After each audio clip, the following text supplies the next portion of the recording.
Welcome to Flat Earth Debate, Uncut and After Show.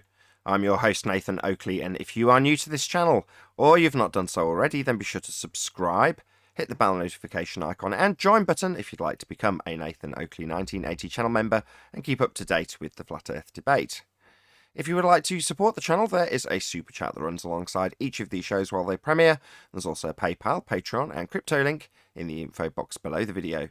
Speaking of Patreon, I'm going to do a quick shout out to all of you who do support me on Patreon. So a massive shout out of thanks and appreciation to Melby Styles, Troy Shuker, Bo Snail, Joseph Passaro, Sampson, Maris, Mobile Mac 777, Neo the One, Lost Cat FE, Rob W, Open-Minded, Reese Pound, Del West Watson, Mike, Muted, Dick Earth Skeptic, N.A. Literalist, Maria Neeland, Unbelievable Productions, Blue Ridge Ranger, Rob H, The Real Gabster, Windrider, Liam Nedrick Jr., Abraham Mohammed, Naibai, Adrian Quintana, Skeptic 936, Life is Short, Fireball X, Texas Mike, Edwin Johnson, Kirsten Smith, and David Wayne Foster.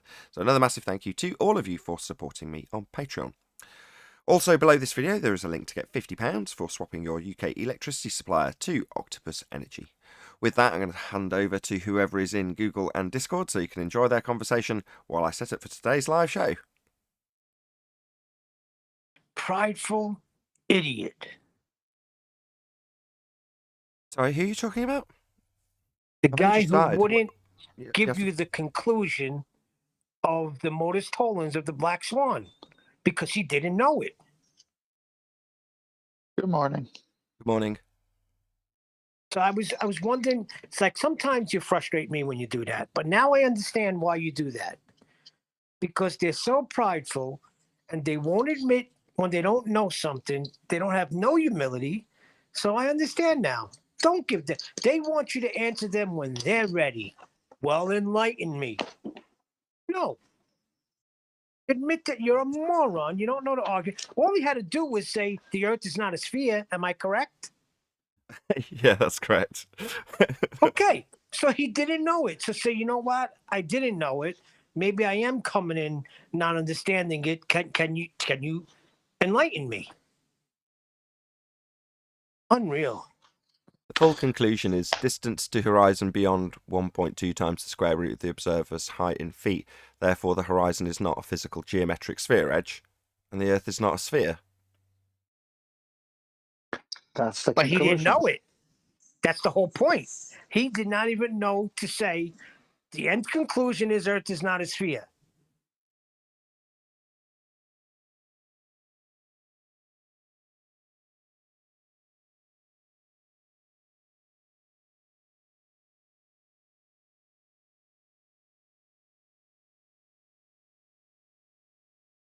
Well, that ended it.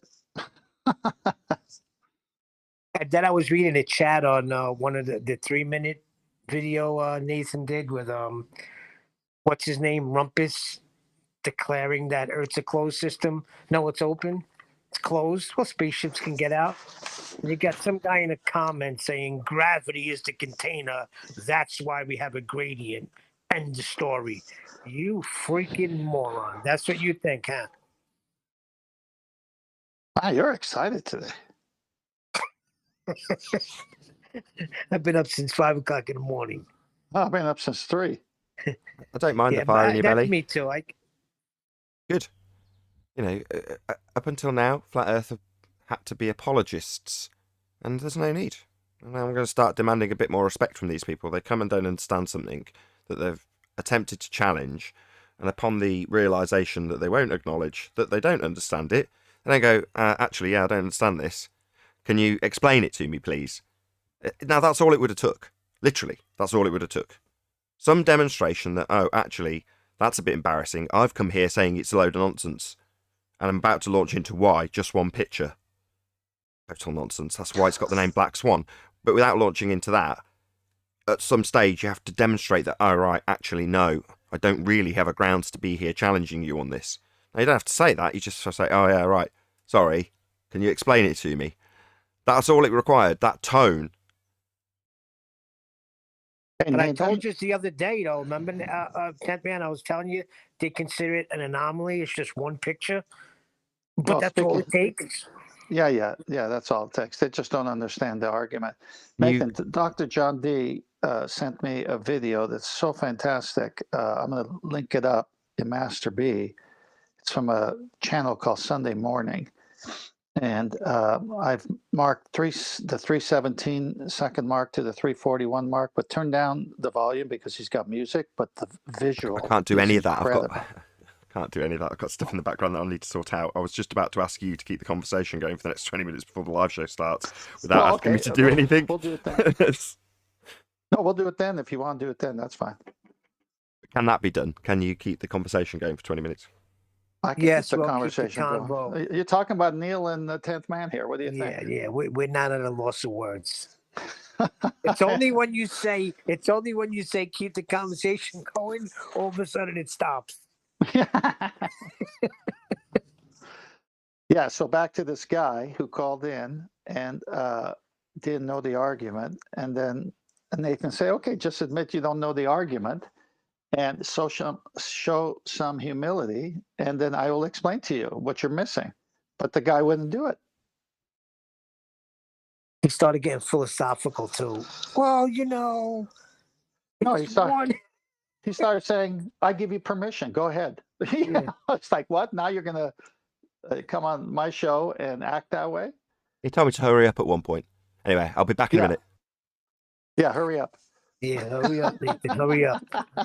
Dare you go away.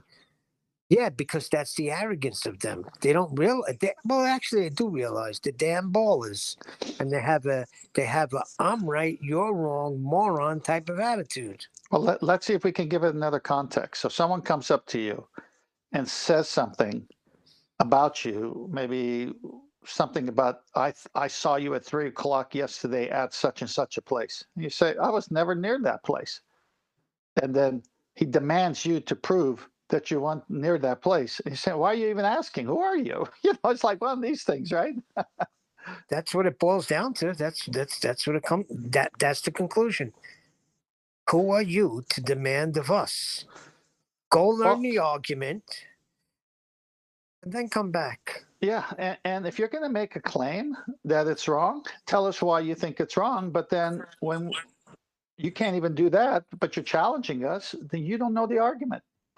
Yeah, well, see, when Nathan told him, "Give me the of the argument," and he didn't know it, instead of, like if I don't know something, I'm going to say, I don't know it. What is it? They can't. They can't do that. No, Can't do. exactly. And that's Yeah. Yeah. I mean, he's talking about a subject. Nathan says, what's the conclusion of the argument? If you tell me that, then you know the argument, then we're good. But he couldn't do it.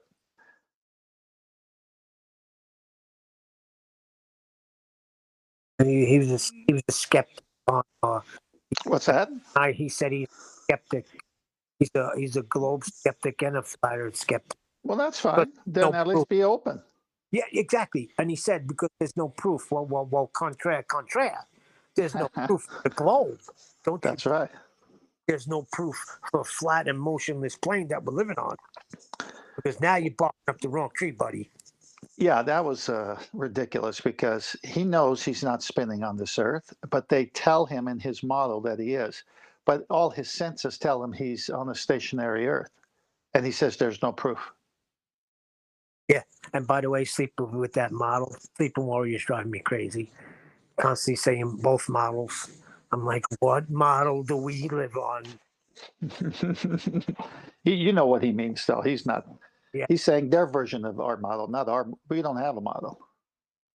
Right. But it still drives me crazy. Like the word atmosphere. Drives me crazy. No, actually, it's a word that I pivot from. I say, why you call it that? Air doesn't have shape. I love it when they say it. We call it that. Huh? When we call it atmosphere as flat earthers. Right, but that's what I'm saying. These words that have been never challenged, but put out there to reify the model, the fictitious model that doesn't exist. it's great now because we know the arguments. We know when we hear it, we say, what do you mean atmosphere? Do you know what the word means? And then, boom, you're onto a conversation. Yeah, you're right. You're right. Yeah, absolutely right. It's like the dip angle. Now, dip angle is basically getting level with sea level to take your sighting so you can get an angle to the zenith position of the sun or star that you're shooting. On that by me. When you use dip angle, DIP, dip angle, that only means that if you're on a boat 10 feet above sea level, and you're shooting that star that's 3,000 miles away, and you want the angle to that, you got to realize you're 10 foot above sea level. So you got to minus 10 feet when you go to the nautical almanac so that you're at 0, so that you can have that tangent line to the GP, the geographical position of that sun or star 3,000 miles away, where it's directly overhead at that point. And then you say, all right, now that I've minused where I took the sighting, 10 feet above sea level, now I have a true 2 lines meeting at a vertex. The flat ocean, all the way to where that sun's GP is, 3,000 miles away, where it's directly at the highest altitude above that one point. And then your angle to it. And once you have those 2 straight lines, you can get an angle.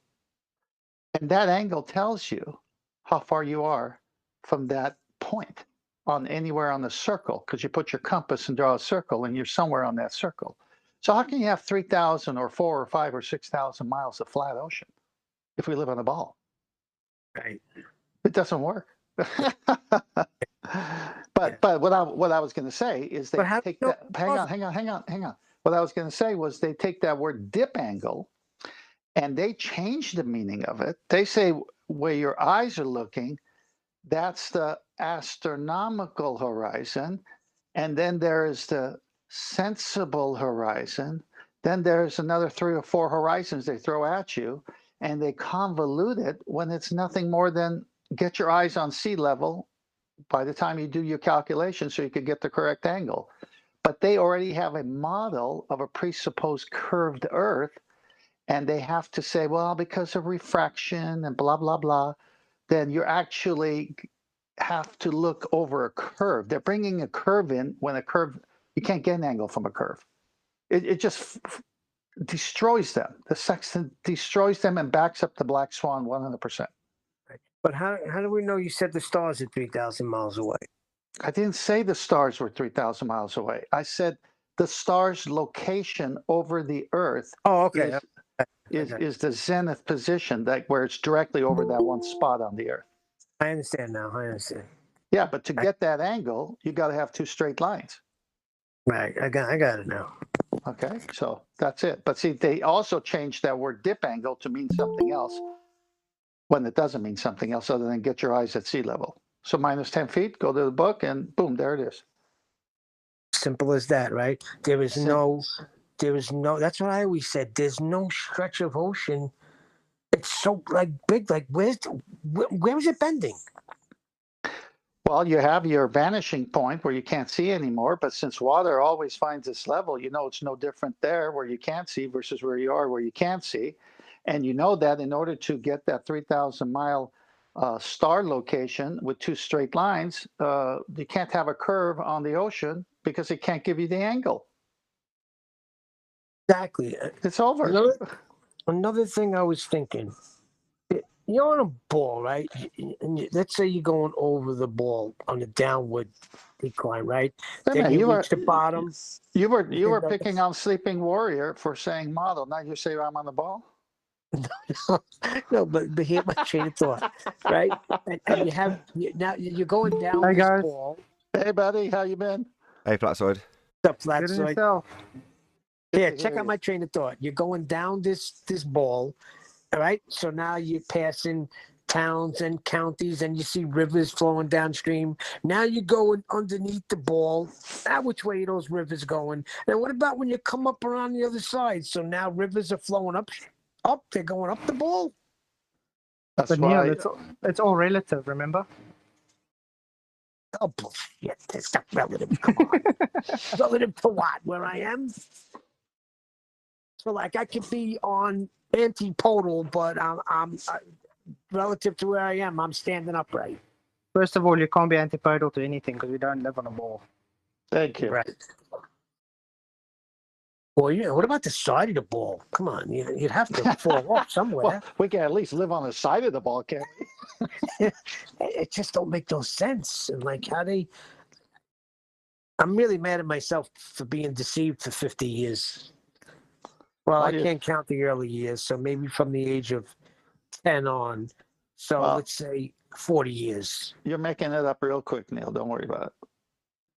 That's a good point, You're though, in the Neil, fight. because you being mad at yourself about it is a good enough motivation to fight against it, and I think that's what we experience here. People who don't want that sensation that you're describing. Exactly.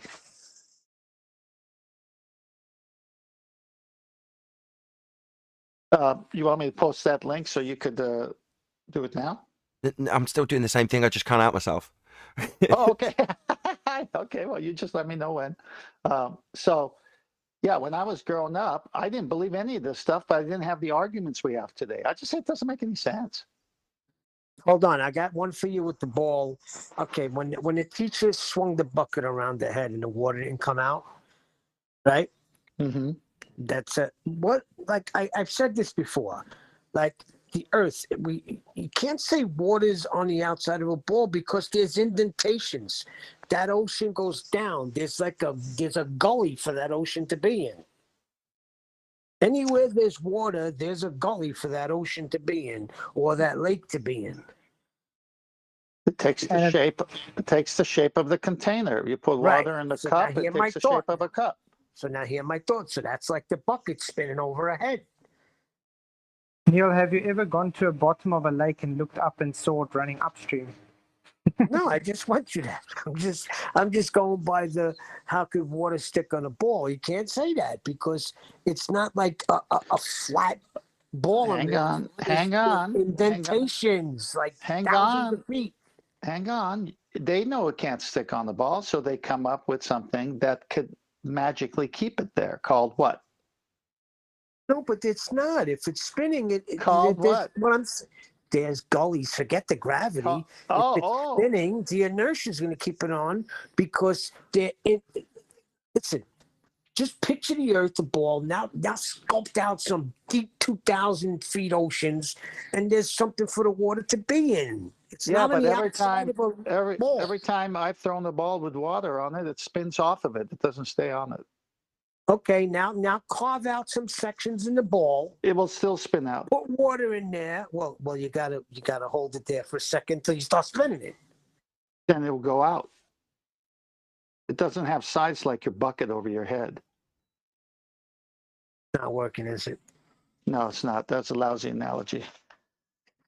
But I mean, come on, it's not. No, it's not because the water. Is Why in- don't why doesn't the teacher get a ball that water could stick to and then spin it over their head? They never do that because it doesn't work. So they get a bucket that can contain water and they spin that over their head. It's a stupid analogy. Yeah, but the they ocean's need not to it's thick. What's that? you need to tie the string to the bottom of the bucket as opposed to the handle for the analogy to be correct. That's right. Good one, Adam. Hold on, but there's no ocean that's an inch deep. You're not Well, understanding me. It doesn't matter if it's an inch or a mile. It's going to fly out away from it. I don't know. What do you mean you don't know? You're not accounting for the For what? the deep crevices in the earth Right, for the but water to be in. okay. And if you spin it long enough, all that water will go outwards, correct? It's on the ball. Well, one part will stay on. What part? No, the part like the bucket, because water's still in the I said bucket. if it's a ball. Sorry, Yeah, guys. saying Are you talking about centrifugal forces? one side of the ball is going to maintain the water if it's spinning, What are you talking about? just like the bucket. At 1,000 miles an hour, how long is that water going to stay on the ball? It's not even staying on it when you pour it. All I'm saying is it's a bad analogy to take a ball and put water on it unless you're going to carve out the crevices where the water is in the oceans. That's all I'm saying. Well, Neil, I think it would be better if they first can prove water curves. Yes. Then they can try and put it around the ball. But they can't even put it on the ball. It goes off the ball. Yeah, but that's what I'm saying. They can't even prove It that goes water off a curves. smooth ball, not a crevice ball. You'd first need it to curve before you can put it over a ball. Right, but Neil, what are you trying to prove? If you spin that ball, it's all going to fly out. Tenth, couldn't you give him one of your golf balls? That's got lots of little lakes fitted all over it. That's the basin you need. They're not deep enough, though. Come on, Oh, gosh. gosh. Not that deep. There's the point, Neil. Actually, relatively, those dimples would be hundreds of times deeper than even the deepest oceans. Thank you, Adam. The Adam Meekin strikes again. Thank you. Yeah, Adam. remember water tension. You are now the supreme leader. Nobody wants that title. Just only abuse comes with that. That's right. No, but I'm just trying to say it's wrong to say I'm going to stick to because the ball is smooth and Earth does have major. Yeah, but Neil, you're forgetting one thing. The Earth they have is spinning. Yeah, no. So then your whole thing dies. You think you can just carve a hole in the ball and hold that side up so the water stays in? What I'm not happens when you saying that. I'm start just spinning? saying it's a bad analogy to keep it as a smooth ball. And don't forget that spinning in different vectors at the same time. Yeah. Yeah, there's Give no this way one it's up. staying in. Yeah. You're right. Give this one up. There's no way water's staying on it. You're right. Well, we know that. That's why they use a bucket. So to contain it, Yeah. The container, there's that container again. Yeah, That but when you show container's it, always showing up. yeah, when you show it to a 2-year-old and a 3-year-old or a 4-year-old, oh yeah, that's how it works. You show it to us, we say that bucket has sides, it's containing. Can you put Well, that no, I water on did the say ball? that in school. I said that in school. I said, but it's not. The water's on the inside of the bucket. And what did they say? Get to the back of the class.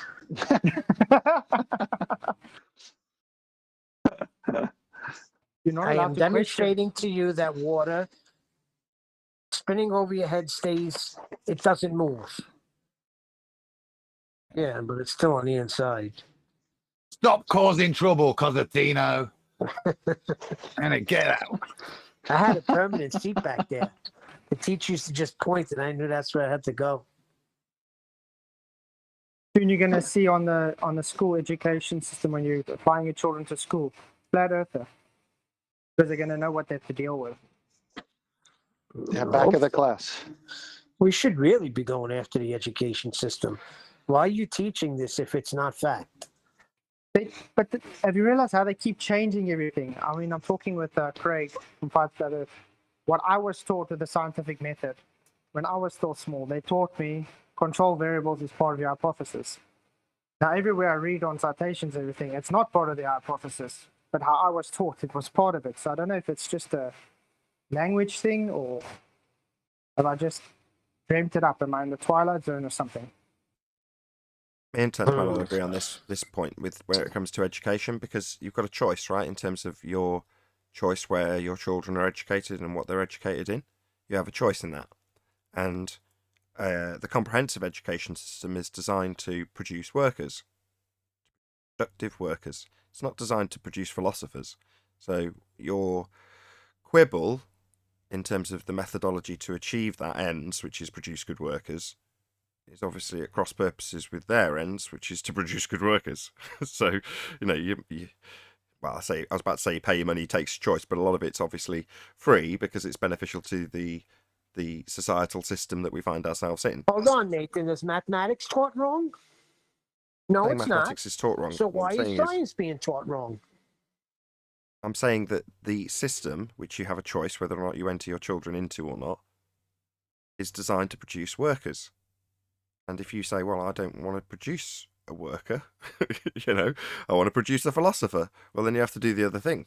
But you do have a choice in the matter.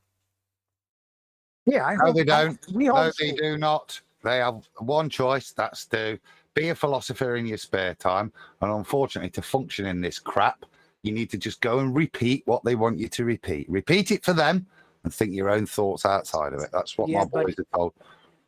But Yeah. even homeschool, In school. my wife still has to teach a curriculum in homeschool, and that's heliocentric. That's what I'm saying. All they've got to do, they don't have to believe it. They've just got to repeat it. Yeah, but that's like teaching your kid 2 + 2 is 6. I'm not trying to rectify the system. My kids are going to have to operate in it, just like me. Yeah. All the stuff I can repeat, I don't necessarily believe. Yeah. But unfortunately, they're not going to get any points telling the education system that the Earth's flat. And what are those points Go and for? tell people in your spare time the Earth's flat. Yeah. But when the education system actually gives them the answer, what they want. Get your mark and move on. Yeah, it's Adam, you're a chemist, right? Hold on. Yeah. Hold on, Fatsoid. What are the points for? What are the points used for? The points are used for societal grading. Societal integration, correct. Right. Yeah, I'm not disagreeing with you, Nate. That's what I'm saying. It's there for that purpose. So go do it, get a good score in it, and realise its role, that it doesn't define you. You don't have to do it. Well, depends what you want to do. All I'm saying is, why, when it's science, does it come to like,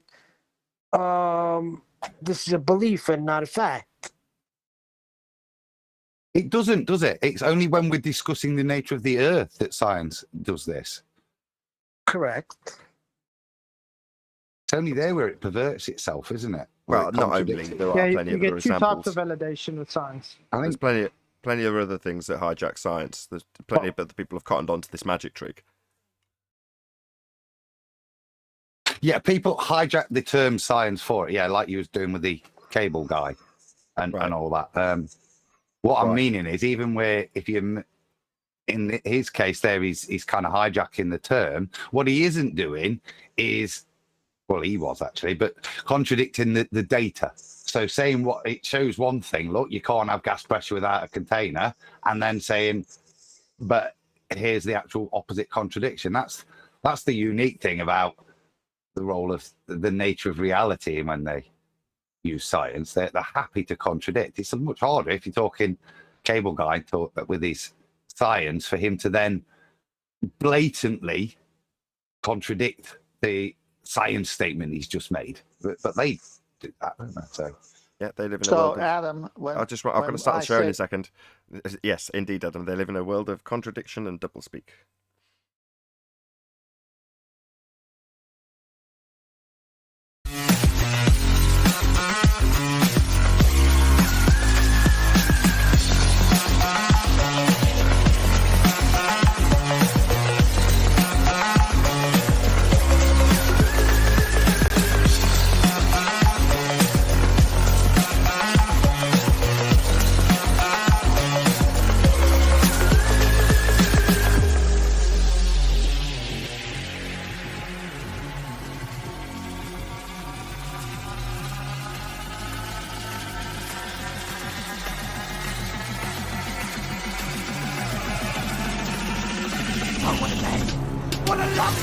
Welcome to Flat Earth Debate Live.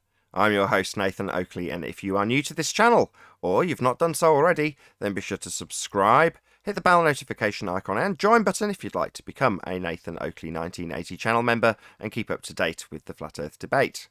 If you would like to support the channel, there is a super chat that runs alongside each of these shows while they are live. There's also a PayPal, Patreon and crypto link in the info box below the video. Also below this video there is a link to get £50 for swapping your UK electricity supplier to Octopus Energy. Most importantly, if you'd like to join the discussion, simply mute the page you are currently watching, then click the link in the info box below this video to join the panel and express your views on the nature of Earth. If you do join, please don't swear. If you do, you'll be ejected, and if you are, please don't try to rejoin the stream using sock accounts. You'll be warmly welcome back on the next stream. Please also share the show on social media. Sharing the show obviously increases the live audience, but this in turn increases the chances of a more diverse panel, so please share the show on Facebook and Twitter.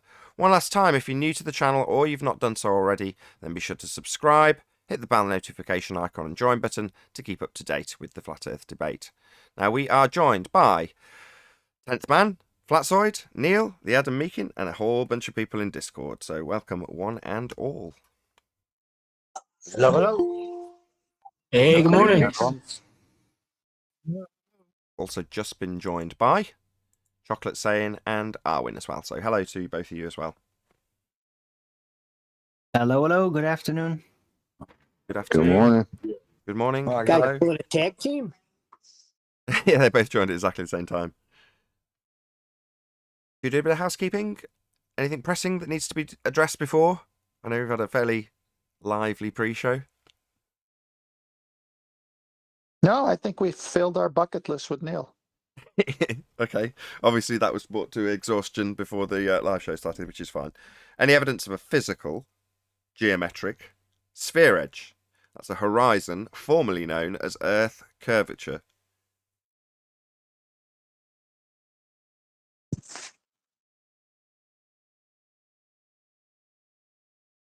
Quiz 10. Oh, I just love the silence here because I just love the silence here. I'm waiting for someone in Discord to pipe up. Didn't Rumpus find it the other day? No, quote, Rumpus. The geometric horizon only exists in the maths. End quote. Right, so he found it in the math.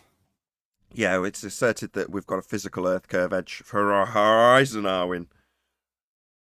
So is there some way to get to this realm of math in order to find that proof? No. Math is Wait, abstract. how does a boat disappear behind mass? Well, you calculate it That the to. really is level? You calculate it to. Ah. So that Yep. doesn't make it real then, does it? Yeah, been there, done that, got the t-shirt. Isle of Man. We've done that. So when do they decide it's refraction or physical? It doesn't work like that. If the horizon is refracted, then it's not geometric. Now, that is a logical consistency that they cannot get around. Therefore, we get the rebuttals. One of them I've just quoted from Rumpus. The geometric horizon only exists in the maths. Well, that's exactly as declared. What is the geometric horizon? That's Earth curve. So, loosely translated, Earth curve only exists in the maths. Or someone like AB Science. We wouldn't expect to see geometry. Meanwhile, geometry is asserted to block the bottoms of boats and buildings. But because of the logical consistency the black swan offers, their only response is to tell us that it's refracted. The light to the horizon is bent. Well, your geometry requires the light to the horizon to be a tangent line that's straight, because your horizon is a tangent point that you're asserting blocks things. So telling us that we don't see geometry isn't going to cut it. In fact, it buries the model. The globe Earth is dead. Black Swan killed it. 1st Jan 2020. Here lies globe Earth. It lies under the geometric horizon that they told the believers the argument starts with. Your argument on the globe side starts with a horizon that is claimed to be physical. It's called Earth curve. Upon receipt of the Black Swan, we're being told we don't see Earth curve. That's their rebuttal. That's the globe Earth's rebuttal to this argument. We don't see Earth curve. And we go, yeah, welcome to flat Earth. The horizon's not a geometric physical sphere edge. It never blocked things with a feet and inches value that excluded perspective. It's all nonsense. We've debunked it as physical. Therefore, the horizon is not Earth curve. Any evidence of axial rotation of the Earth-based variety?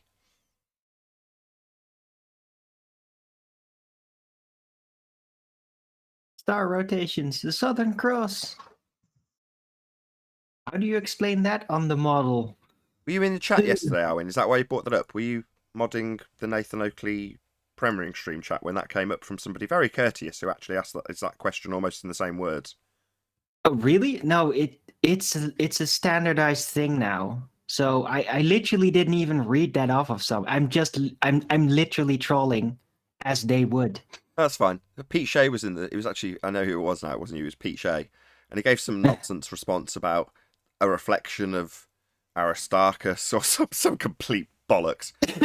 Anyway, I then thought, I can't leave it at that because the person thanked him. Oh, thank you for the response. That's very useful. I was like, my God, don't listen to Pete. What are you talking about? First, you've got to assume you're on a sphere. Then you have to assume that when travelling to the south to make this observation, that you're antipodal from where you began. Well, that's your assumption of the thing you're trying to prove. Are you trying to prove you're on a sphere, but you start your example by saying, if I'm on a sphere, and when I travel towards the horizon, out in that direction, my destination is below my feet. Well, that's an assumption. Then they affirm the consequent, if P then Q, Q therefore P, which is if Earth's a sphere, I'll observe stars doing blah, blah, blah, blah, blah in the north and south hemisphere. Stars do blah, blah, blah, blah, blah in the north and south hemisphere, therefore Earth's a sphere. So they just affirm the consequent with a begging the question fallacy and make you assume that you're on a sphere before the example even takes place. If you listen to Pete, you're a dodo.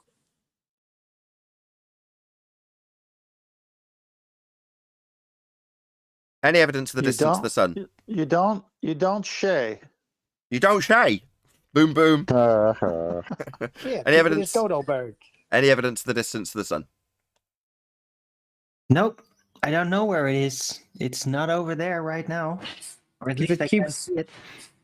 Hold If it on. In keeps- school, If you can't see the sun, does it still exist? I was told in school 93 million miles away. I learned it in school. Come on, guys. No, that's If based on something our. keeps if something based on keeps our- moving away, how are you gonna pinpoint its location? Sorry, it just had a distance. The only person that was brave enough to give one was Neil. What did you say, Neil? I learned it in school. 93 million miles away. That's based on the assumption Earth is a sphere with a radius value derived from a physical geometric sphere edge, horizon formerly known as Earth curve, now debunked. That R value is then transposed onto Venus, and Kepler's third law of interplanetary motion is applied so that they can get all the scaling values and distances. That gives you your 93 million mile sun, an assumption that Venus... Ever wondered why it's called Earth's twin? Yeah, that's because... Who was it? Christian Huygens just decided that that light in the sky was a sphere the same size as a presupposed spherical Earth with an R value that's now debunked. That's why Venus is called Earth's twin, to give you the scaling values and the 93 million mile distance. Prove to me Venus is not Earth size, okay? The I'm dot, the baller now. the dot in the sky that Christian Huygens says is the sphere shaped the same size as Earth. Why? Well, because I say so. And now we can apply scaling values. That's all they do. Assume Earth's a sphere, assume Venus is a sphere the same size, and then apply all of Kepler's third law to get them the distances. That's all they do. Okay, I'll Well, repeat my question. Can you okay. prove No, Venus no. is not the same size as Earth? It's not our claim. So if the sun was 93 million miles away, light would come in a parallel, not even rays, but one beam. And yet we have crepuscular rays Indeed. diverging. Their scaling value gives them parallel light, and they even assert it when they also assume Earth's a sphere and then put light down wells to give them values for a claimed... what are they using for that? I forget now. It's not radius. It's circumference of a presupposed spherical Earth. So Nathan, this is a perfect time for that clip, that video John D sent me this morning. I'm going to put it in Master B now. It deals with the sun. It's at the 317 mark to 341. It's listed in Master B, but turn down the sound because he's got music. But what a gorgeous, gorgeous crepuscular situation this guy showed. At 3 minutes 17. Yeah, and it goes to 342. Okay, I it's think, playing. or whatever I'll I make said. it nice and big. You see it? Yeah, it's on screen now for the audience. Yeah. All right. So you can see this, right? He's got a time lapse and it's moving away from you. And the crepuscular rays are moving. Guess what's in the middle? The highest altitude of the sun, where the zenith position, the GP is. And it's moving away with you. Where's the beam? Where's the parallel? The sun is moving. Not 93 million miles away. No, it just seems like that because of perspective. It seems like it's not parallel. How about that No. argument? No, go to the beginning of the video and he proves that, but it's there in the master before you are when he used window blinds to prove that one wrong. Beautiful What? photography. Epic. And the clouds in front of you don't have it. Meaning it's a local sun, not 93 million miles away. We don't know how far away it is, but it's moving away with you. And then the clouds in front of you no longer have those rays. Okay, but hasn't it already been established because of terrestrial refraction, that light can't really go in straight lines anyway. So it's only logical that it would always seem like it's diverging. Well, then how do you get a zenith position when it's directly overhead at 90 degrees? Boom. There Arwin deals with that one. Because it starts parallel and then eventually diverges. What a Because load of nonsense. or in this case, celestial refraction. What a load of nonsense. Oh, really? Can you disprove it? Oh, don't reverse the burden of proof and put the onus on me to disprove your non-claim that hasn't been proven and isn't sensical, because you can't be both divergent and convergent and parallel all at the same time, which is what you need for this example to work, Arwin. I damn well will. Still haven't proved Venus is not the same size as Earth, as far as I'm concerned. It's just an assumption. Christian Huygens just assumed it. He just assumed it. Yes. And based that assumption on a spherical Earth that hasn't been measured and can't be measured because the horizon's not physical. Why are we fighting over ratio systems as real? Over ratios of what? It's just based on ratios. So nothing really. It's just mathematical. Yeah, we're talking about abstract maths and assumptions about lights in the sky. It's absurd, really. But there we go. The entire Western world's basis of their world that's beneath their feet is based on this garbage. Can we give a shout out for that video channel that John D referenced? Sure. What was the name? I'll just get it. Sunday Morning Productions. Sunday Morning Productions. I'll throw him a subscription and I'll share his video. If you're a member, in fact, you can still see this if you're not a member, but I'll stick a link to it in the chat right now. So go and check him out. Or her out. Is it a her or a he? He. Check him out. That video is called Corpuscular Rays and the channel name is Sunday Morning Productions. Link is in the live stream chat right now. Groovy. Any scientific evidence of gravity? Wait just a minute. I still can't understand how people can be stuck on mass attracts mass when it's far outdated. That was a Oh, I'm sorry. That was gravitas. I was thinking of Because weight. they're free to think of it whatever they will. Wait They're just a free minute. to think of gravity Cavendish- whatever they will, because nobody's ever claimed the hypothesis. I just got to But get this in Owen, because Cavendish. that pun was next level pun, right? Wait a minute, yeah, is a pun on multiple levels. Obviously, the surface level pun that we all laughed at, but also it's a useful way of integrating both Newtonian and Einsteinian in the same pun, right? Wait, and then minute, time.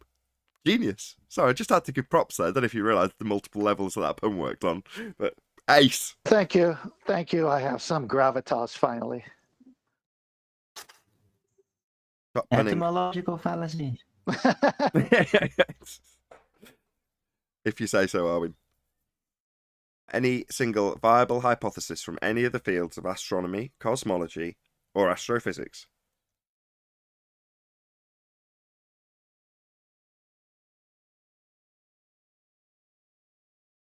Well, if you just...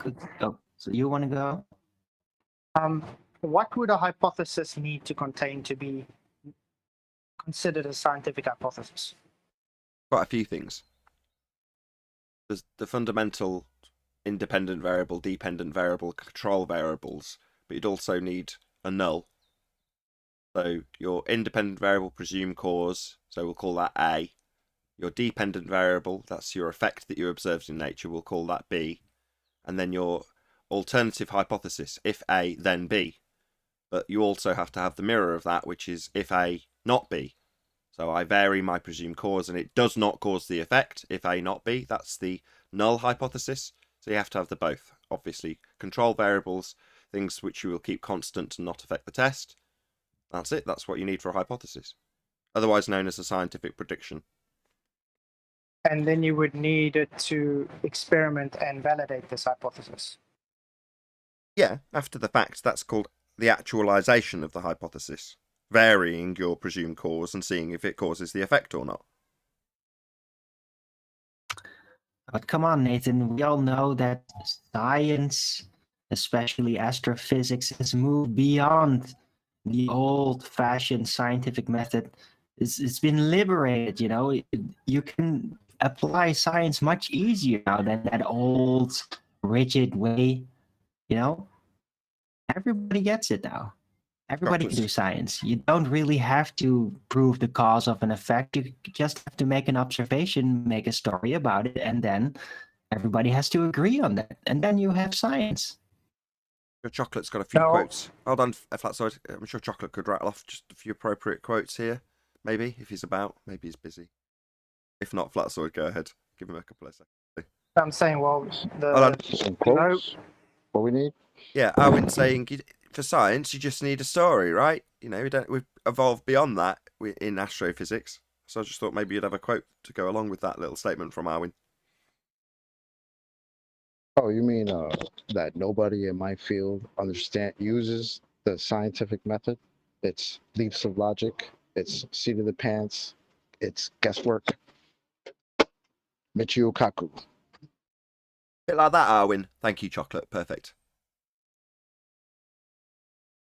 Yeah. Can I just add something? That's unfortunately the side effect of going there. Yeah, it's a lot of wild guesswork going on. But that's okay, because eventually people will agree on which wild guess are the most reliable. Perfect. Whoever was in Discord, yes, you can, but Flatsword's got something to add, and then whoever it was, pipe up after Flatsword. Go ahead, Flatsword. No, it's fine. I lost my train of thought. Whoever it was in Discord, go ahead. Sorry, Flatsword, my bad. Right, I've been testing my hypothesis all morning, and it confirms time and time again. Water confirms to its container, and it keeps level. I don't know if anyone disagrees with that. That's a statement of fact more than an observed phenomena. When a phenomena is something occurring, so you could say the phenomena is water finds and maintains level. That could be conceivably took as an observed phenomena. But it's not natural. He put it there. Water Well, finding its level is well, not natural. All those unnatural puddles I see. George put it in there, Well- so it's not natural then. It's natural. Water finds and maintains its level. If a man puts it there, sure. George did it, not Right. nature. So you don't experience rain where you are. That's not what George talked about, though. So Water irrelevant. finding and maintaining level.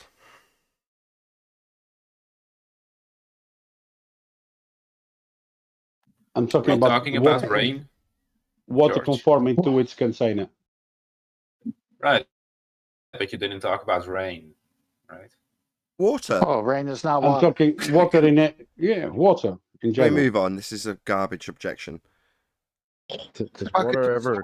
Nath, I think it seems like a misunderstanding that the ballers have, where your phenomena needs to be natural, but they seem to then misinterpret that as if when you then design the experiment, you can't use stuff. You can only use natural stuff in the experiment. We're allowed to then replicate and test with man-made stuff within the experiment. That doesn't. The phenomena itself needs to be seen in nature. Right. Not made in the experiment is the only time you see the phenomena. Exactly. You It can't doesn't conjure. preclude you.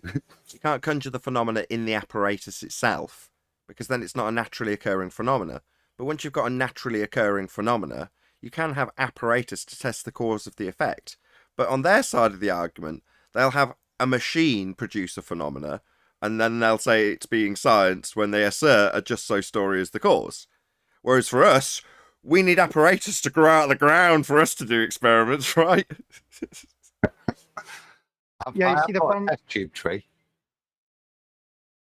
Yeah, you see, the problem is they first, how can I put it? They first do the experiment, that they call it, and then they do write the hypothesis to the experiment to fit it.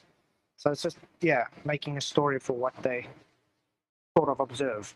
Correct. They use the hypothesis as a story in the explanation when the hypothesis is a supposition prior to it actually being confirmed. So a supposition yet to be confirmed would be the hypothesis. They use the hypothesis at the end as a just so story.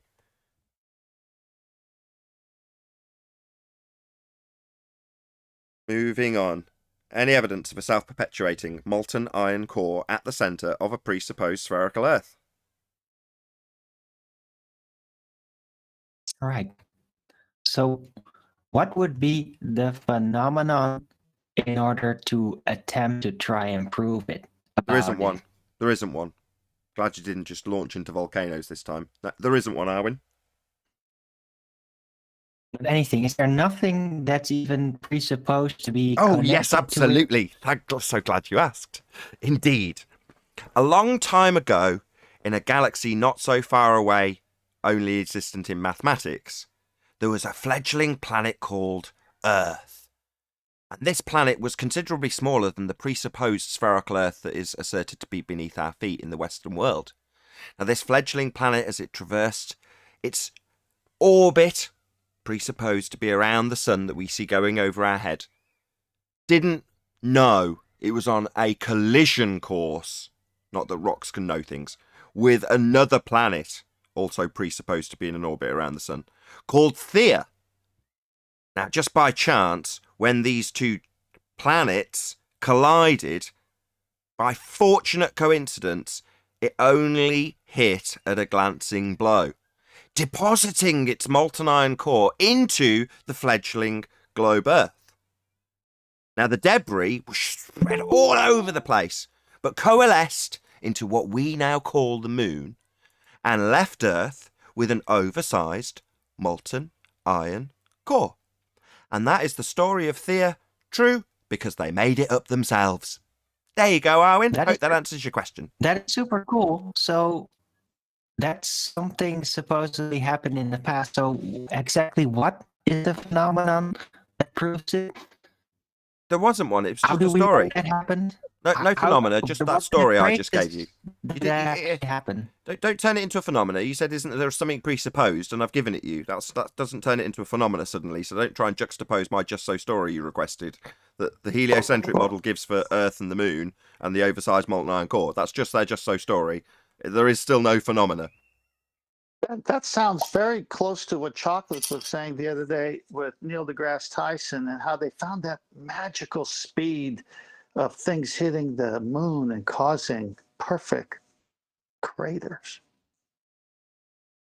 Cool.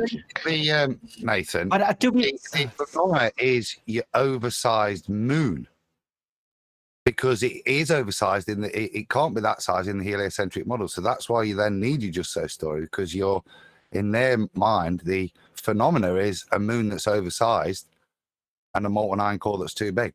Sorry, Shouldn't be neither. that. Number one, you can't attribute that description to a light in the sky. You can't say it's too big or too small. That's absurd. Number two, that's not a phenomena. Just saying the moon is, by my estimation, too big or too small. That's not enough. That's not a phenomena. What are you on about? I think it's the point I'm making is that's what they class it as. It shouldn't be that big due to gravitational reasons. Therefore, it's a phenomenon we can investigate, maths the shit out of, and come up with a reason as to why. No. And Yeah. your story. There's no explanation required. It's not like I look down at my crotch and go, my penis is too big. It's a phenomena. I need explanation. It's a phenomena. Wow. Wow, I don't know what to say. I was going to say Adam's right, because you hear everywhere once in a blue moon. Boom, boom. No, the phenomena is only generated out of the premise that you live in a heliocentric world. If you live in a heliocentric world that follows this gravitational law, then for some reason there's this strange thing that's in the sky that's too big for what my beliefs should be. What's a That's blue moon? sufficient to investigate, and then that's classed sufficient for investigation. Test 10th man's knowledge of what he just said. What's a blue moon? It's a very nice beer here in the States. No. In terms of what the moon does, once in a blue moon makes it sound like an event. It is. I know what the event is. I'm just seeing if you do. Educate us, Nathan. I never made a claim. Excellent. I know what it is. I will. So it's a byproduct of them inserting an extra month into the moon cycle. Sorry, subtracting a month from the moon cycle. So you end up with a period where you have 2 full moons in one calendar month. That's called a blue moon. Yeah. Learn something new every day. Yeah. But it's just a byproduct of an arbitrary calendar structure that's been put around something that has then had the name altered subtly. A month, right? It's also a song. Blue moon. It is indeed. But we've got this cycle that's a very useful cycle that could track periods of time quite nicely. But instead we've got this Gregorian calendar that makes no sense. And when it makes no sense, they have these things addressed with titles like they're anomalies. Well, there's been 2 in 1 month. What are we talking about? A month is, to me, is the cycle of the moon, not this arbitrary numbering system that's been placed on top of it. That's the anomaly, not the moon. That's what they do, right? Like you saying Why it's did too they big. do that anyway? Too big? What do you mean it's too big? What do you mean the clock's not supposed to be seen? What do you mean? I just see it. Too big? There's the moon, I see it. What do you mean it's too big? Well, based on my belief that we're in a heliocentric model, blah, blah, blah, blah, blah, too big.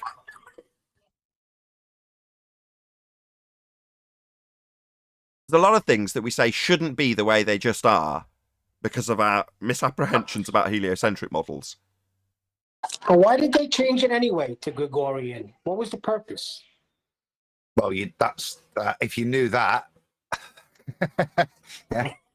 What do you mean you don't know? Well, I know what it Well, no, that's achieves. the whole purpose of doing it. It's to hide history. It's to hide calendars, isn't it? It's purported to be due to the ego of certain nobility, isn't it? But that's the nonsense explanation. So. Wasn't that fight the tight shirt? You don't know? I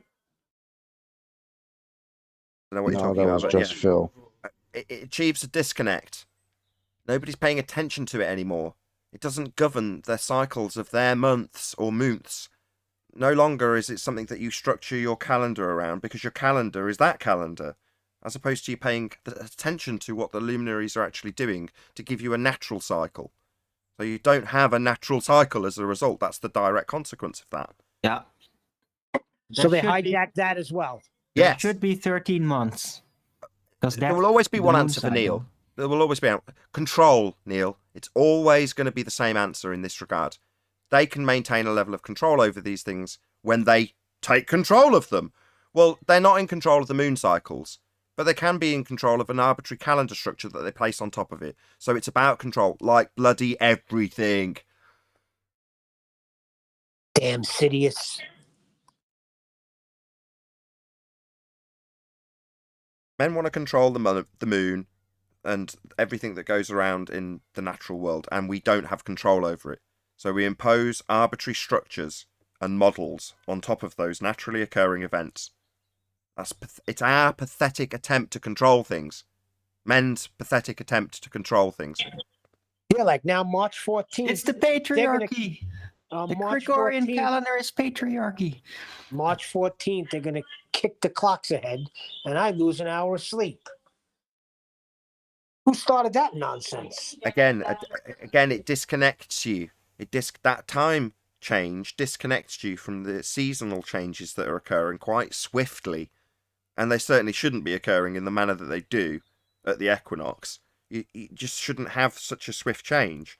Now, most people don't notice the swift change. I note it every year when spring comes, and you walk outside, it's beautiful weather, or mild, just normal, like today. I'm out in a t-shirt because it's not cold. It's just normal, right? Well, it's because spring's arrived. But you walk out and see people in duffel coats and scarves. Why? Well, because they're under the apprehension, based on their calendar and structure of the seasons, that they're told with a numbering system. Well, now it's spring, now it's winter, now it's summer. Now it's New Year, the one that bugs me the most. You know, New Year used to be April 1st. That's why you got April Fools. I think I told you this before. Indeed you did. Yeah, that's spring. That's The one I love is that in January we're 3 million miles closer to the sun. Yeah. I love that one. And I'm freezing. When there's 7 feet of snow outside my house, that's when I'm 3 million miles closer to the sun. Sure. I'm cold. Just all that sun is reflecting off it. I can't wait for the sun to be far away. It's the tilt, man. The tilt, man. Did we all just hear Arwin's last comment? Because that's why I thought Pete Shea was Arwin. Because Arwin and Pete Shea do have some parallels sometimes. You want to repeat your last statement? Well, Arwin told him get his stuff together, and he never did. He never got it all together and presented it. He's all over the place, Pete. Yeah. So he had some really interesting origin stories, but he just never really built on them. Like Exactly. he's got this fairy tale that he's just never written. For Pete's sake, can we move on? He's like the incompetent inspector, right? He keeps going on and on about his clues, but he's like the inspector that's gathering up all the clues but hasn't actually drawn a conclusion. It's like, Inspector Gadget. Inspector Clouseau. Clouseau figured things out. Yeah, finally he did. But he blocked me, Pete Shea. I don't even get him in the chat. I see nothing by him. He blocked me.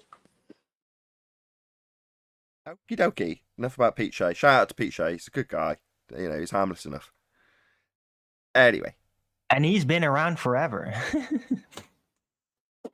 He was there in the beginning.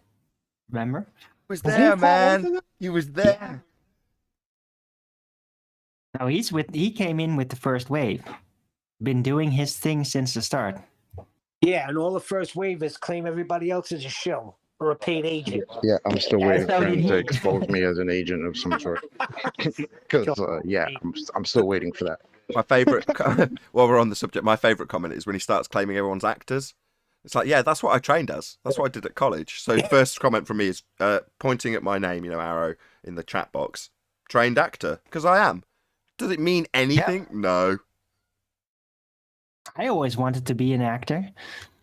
No, well, you didn't. Until I figured out what it's like. If you're not a sincere flat earther, then you are the greatest actor in the world, buddy. Anyway, any evidence the R value, Earth radius?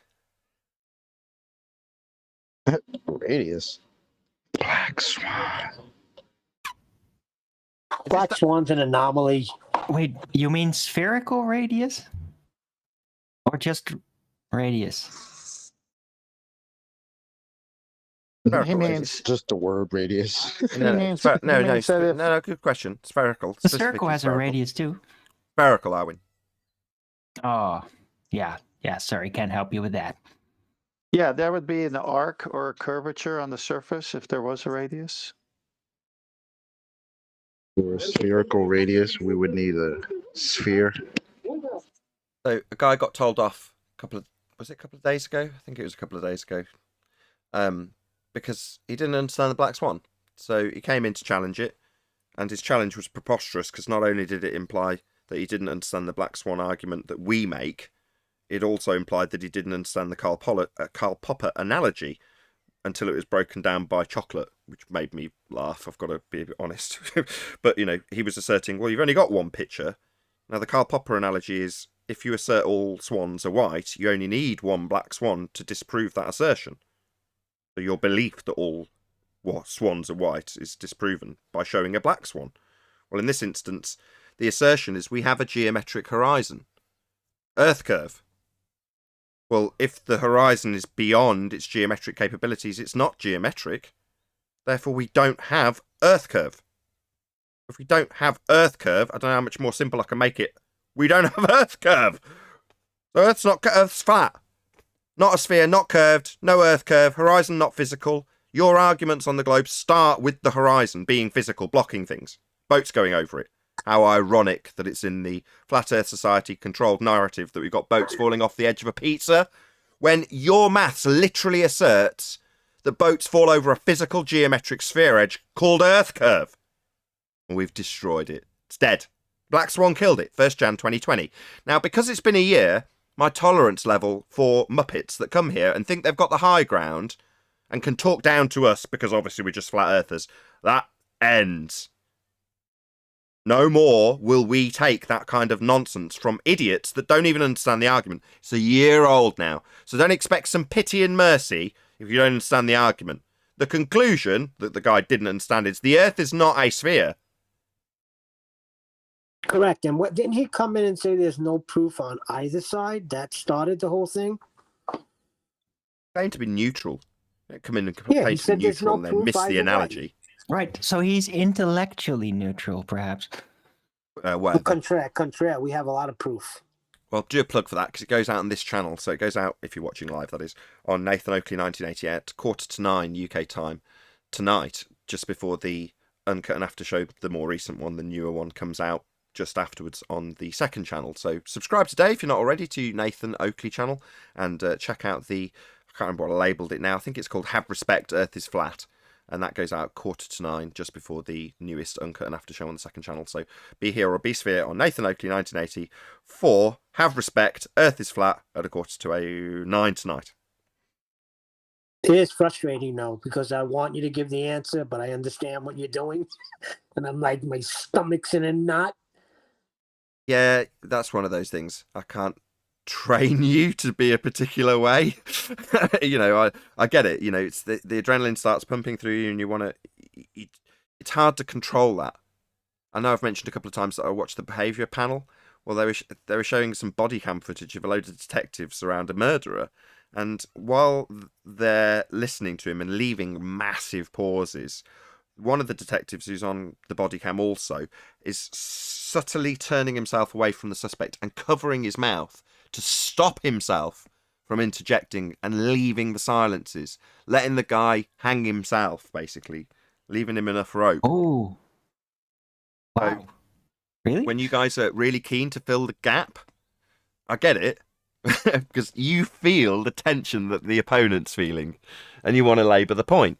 Or in this case, you want to make the argument have a conclusion. You want me to say, well, distance to horizon beyond 1.2 times the square root of the observer's height in feet, therefore the horizon is not geometric and is not Earth curve, as asserted in the maths. The Earth is not a sphere. Earth is obviously and observably flat. You want me to conclude it and then move on with the debate. But the guy's waiting for me to actually give the conclusion so he can challenge it on the spot while feigning that he wants to be, quote, enlightened. It's like, let's get clear what's happening here. Somebody doesn't understand the argument, and therefore the flat earther has to enlighten them. Well, that's okay. That's fine. That happens all the time. It's a debate, right? But you're going to have to offer some respect to your opponent when that happens, for them to enlighten you. And that's what's happening now. We as flat earthers are enlightening you. I'm pointing at the people who believe in the sphere. We will be the ones enlightening you moving forward, not the other way around. So there's going to be no, well, I'll assume I can look down my nose at these clown flat earthers and talk to them in that manner. That's going to stop. We will be enlightening you based on your ignorance, most of the time on your own model. We know far more about it than you do, your heliocentric belief based in very little actual understanding of what that is. A reification fallacy of a mathematical model. Sorry, whoever that was trying to get a word in. In the Go mafia, ahead. Authorita. yeah, well, in the mafia, it's called getting in line. Like when a new regime takes over, you got to straighten the other guys out. And you say, did he get in line? So are these ballers getting in line? Because there's a new sheriff in town. Well, they're getting in Yo. lying, unfortunately. Yo, Vinny, go sort them out. Nobody Or wants to sorted be... out. Yeah, that's a good one too, Flat. So did he get sorted out? They get sorted out quick. Works to our advantage, because nobody wants to be told off, demeaned, belittled, and humiliated by a flat earther. Oh, that must be a fate worse than death. Good. That very much works to our advantage now, doesn't it? So I'll leverage that advantage at every opportunity. Now, because I'm a flat earther, I've got to be very careful that I am absolutely right when I do it. Can't sit on that pedestal if I've got something wrong. Now, the Globers, they've got consensus behind them. They come here with complete nonsense. They can get away with contradicting themselves left, right, and centre, and the people around them will congratulate them. Me, I make one minor spelling error, and flies on me like I'm a pile of dung. Yeah, but all my arguments They'll fall carve flat. a statue for your mistake. They can. Thanks, Arvin.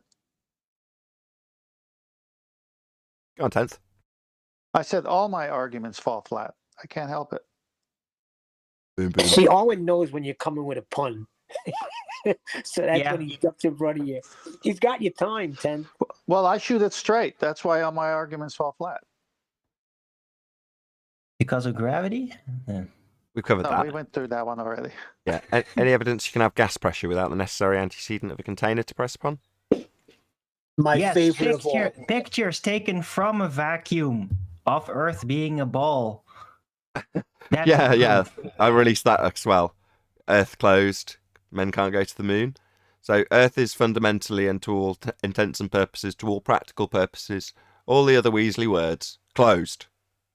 Why? Well, because we wouldn't be breathing. But that's their side. That's Rumpus from the Globe side telling us, for all practical purposes, Earth is closed. Well, practical purposes, that would be going to the moon then, so closed. Oh no, for the purposes of taking a picture of it closed, it's open. That was his argument. Well, Well, that's still my I favorite. think- Because I- go ahead. I think he meant for practical purposes when actually trying to calculate it, as in it's more practical when you approach the situation more as a real thing when you calculate it, because then the calculations might actually work out. But in reality, though, it's not like that. I think that he actually meant it like that, which is Nah, it's very doublespeak. mental gymnastics. Well, Well, speaking you of know that math, there's ballers. You know, there's ballers that will tell you that you can calculate the Earth as an isolated system too. I've actually heard it from their lips. well, isn't it weird we can actually do science to actually prove you need containment for gas pressure? Hold on, that's just Penny's just twigged what Paul's just said. Let me get it straight. So, how does the sun heat anything up, Paul? If you're calculated as an isolated system, I don't know how. How does the sun heat the Earth if it's calculated as an isolated system? I don't know. I've yet to figure that out. They haven't Are told they me that proving yet. to us that math is Reality. abstract? Because I don't know. It's not supposed to be an isolated system, but being the fact that you can just calculate it as an isolated system, what does that mean? Does that No, mean the it is? universe- Or we could the just u- think of it as an isolated system? This is trench level No, the nonsense, isn't it? Hold on, Paul. It's just some idiot that doesn't understand what he means when he says isolated. Correct? This isn't actual rhetoric. This is trench level moron rhetoric. That's what No, they've actually said it. You can calculate the Earth in any way you want, depending on what you want to do. Oh, So okay. really, Yeah. No, I take it all back. Yeah, of course you can, because it's just a model. You can calculate it as a cabbage if you want. Any way you like. See, that's why this is my favorite argument. I respect the black swan, but to me, gas pressure without a container is so obvious. We would not be alive today if the Earth is a sphere and we're next to a vacuum of space. To me, Well, it's still my all-time favorite. if All right? If Earth's going to be a cabbage, then they should let us alone. You Boom, might boom. just stink the situation up. Well, anyway, I did an actual hypothesis validating my hypothesis that gas requires a container for gas pressure to exist. Well, do tell. Otherwise, it won't happen. I actually have a video up. The ballers don't like it much, but it is there. I do have it up. I put in Master B. Yeah, that's a phenomena. Gas pressure and the cause, the walls of the container. Yeah, as soon as you open the container, that gas releases to the surrounding systems. So entropy increase. So it validates the second law of thermodynamics. Yeah, but Rumpus says at the molecular level, it's got springs. It tends to move about. It wanders No, off. it's going Runs up while around. it's going down. It's accelerating down while moving up. Oh God, please no. So Godzilla from the super chat says, "Did someone say cabbage?" I completely forgot that cabbage was a reference to cash. So last time there was a load of. I'm not that I'm going to complain if loads of super chats come in, but you know what I mean. If they're all referencing cabbages, I might. I thought it was cheddar. It's cabbage and cheddar, and your panel just became Cabbage Patch Kids. So bring in those super chats. Master Super Chat. Yeah, smash the super chat, but preferably on topic. Although I think we've run out of housekeeping questions now. Was that the last one? I believe so. Yeah, but that was the one that got me, and the one that, what was it? Affirmative consequence and formological fallacy. When you broke that down, and then that gas pressure out of container, I was like, wow. I assume you mean for the star rotation when you say the Yes. affirmative consequence, because that's the most commonly used one. Yes, when you broke that down and then gas pressure out of container, I was like, I mean, what else do you need? That's why I love gas law so much, because then they have to concede about volume. Yeah, we've got natural laws with V's in them, correct? That's why I'm pushing these days. I don't want to say atmospheric. I rather say atmopressure. So when they come and say atmospheric, I say there's no such thing as atmospheric, only atmopressure. Why did you say air pressure? And technically, in the heliocentric model, this volume is increasing every day, every moment, every year. It's increasing. When Orwin said earlier about practical purposes, Nathan, I think in relation to Rumpus, when he's saying that, what he means is practical purposes for the V value that he claims the atmosphere occupies, as opposed to the very impractical V value of which the gas has the opportunity to expand into. Yes, that's correct. No offense to Owen, but yes, Adam's got it correct in terms of where he's going with that. And absolutely, I'm well aware of that. He's got to arbitrarily assign a value to that V. And their V is going to come from the Kármán line now, isn't it, Adam? They'd like it to, yes. That would be their boundary limit, wouldn't it? That they would then calculate the V from. Correct. An arbitrary, made-up place that does not contain gas. But we'll take that arbitrary line that doesn't exist and say that's the V. Why? Well, because it's what we've decided we're going to calculate it with today. That's the amount of space. Well, what about the containment that you'd actually require to have the gas in that space? Well, we're talking about atmosphere here, air-shaped that's sphere-shaped. So therefore, we'll just arbitrarily assign it as V. You don't actually have to have containment for the gas for us to calculate it, now do we? Because maths is abstract. So of course they can arbitrarily assign a V.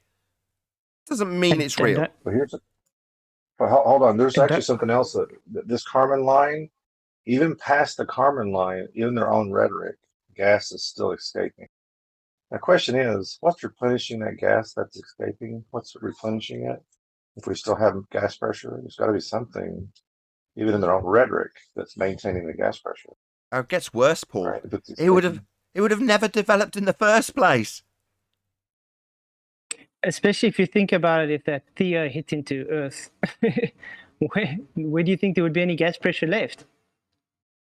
It's a good part because we had it in this show.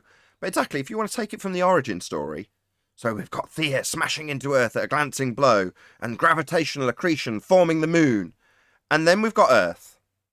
So how does gas pressure develop? It's in a vacuum, right? But at this point, there's no atmosphere being begged. So it's just a rock in a vacuum. What happens when a gas particle comes out of the molten iron core? Does it come out of the surface, go up and then decide to burn its bra at the Kármán line? Well, I'll just stay here. No, gas just expands in all directions until it hits something. So it's just going to expand into the vacuum and never return.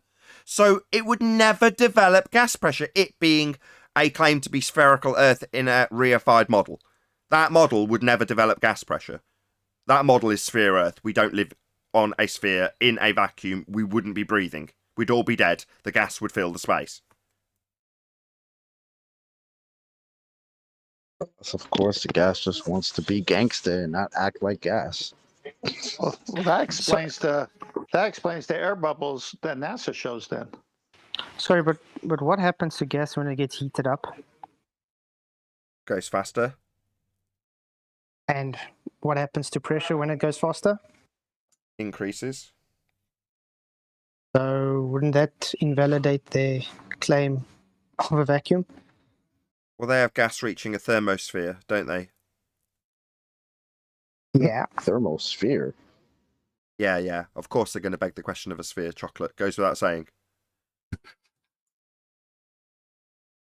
That's awesome. And what happens when the gas molecules hit other gas molecules? They just smash into them. They just don't lose any energy. It's called elastic collisions. Is that where you're driving with this? I've lost track of where you're going now. Sorry, Yeah, yes. So Flatside. it gives energy to the other molecules it hits into because it's elastic collisions, correct? No, it doesn't give energy to the other.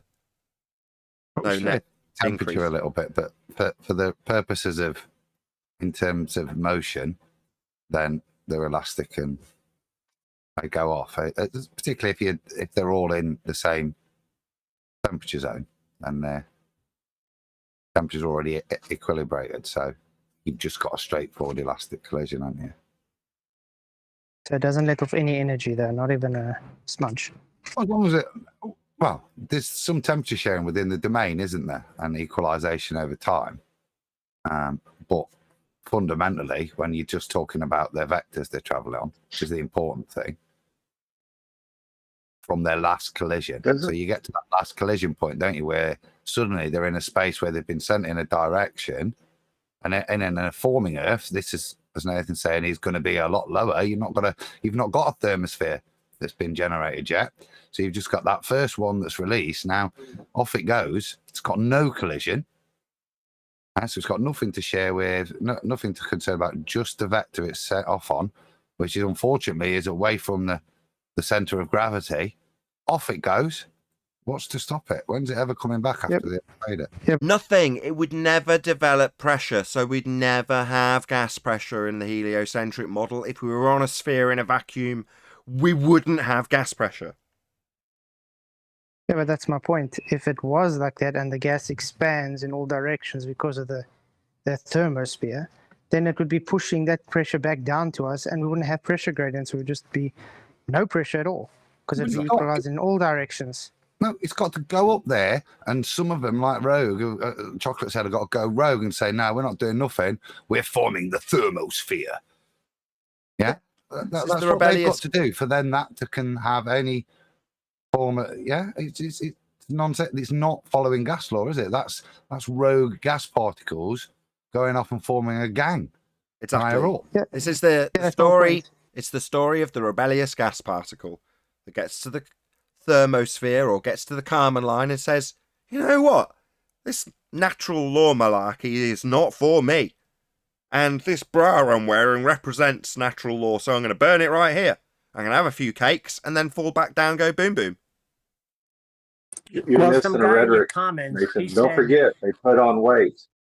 That's what I said. Ate a few cakes. Gravity, no, I did say that. I said ate a few cakes and then fall down, go boom boom. They say gravity is the container and Earth is the sphere. That's why you have gradients.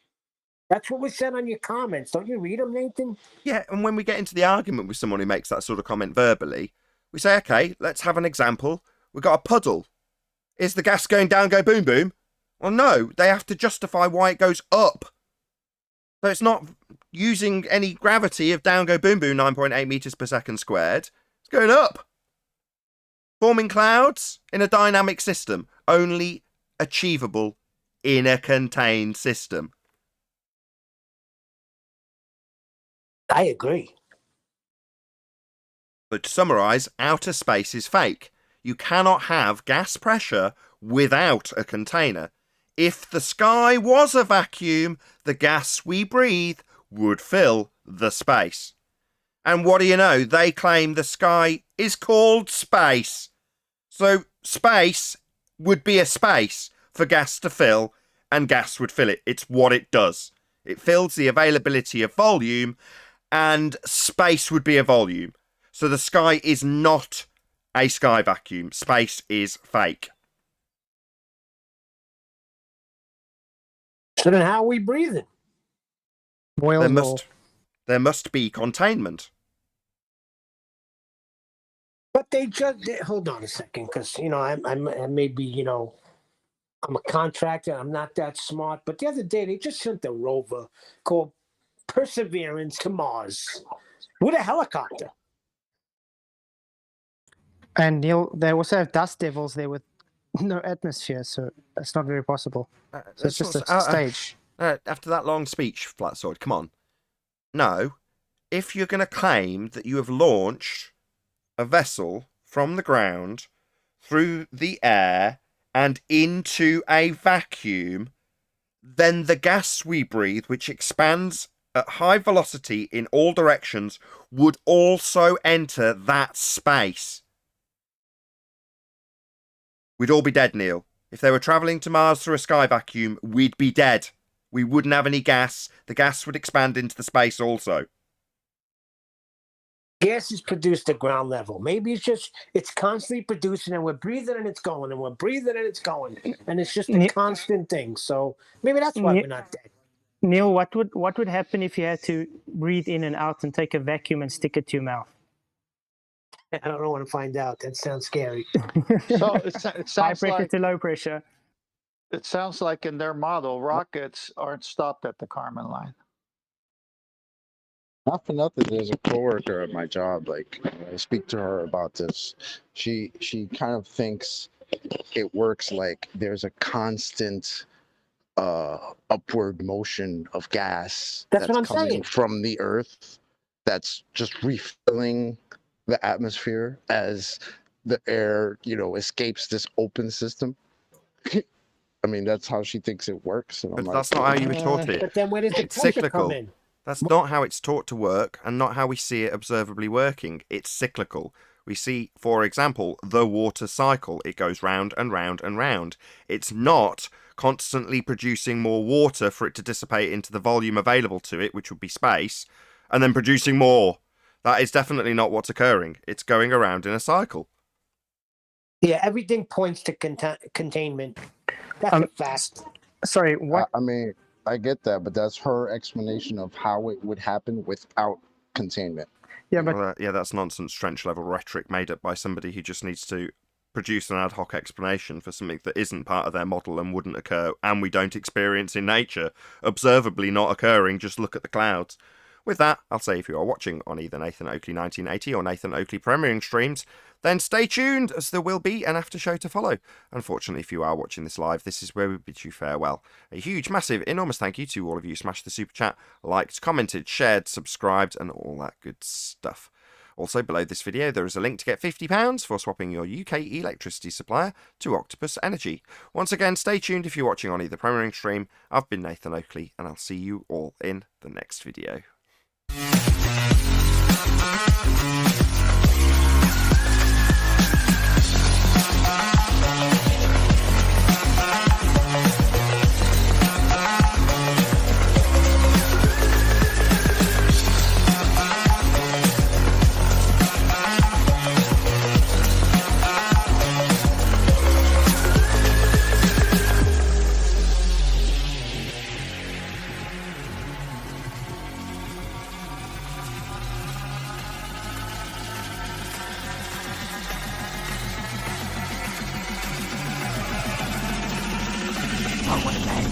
What a lovely day!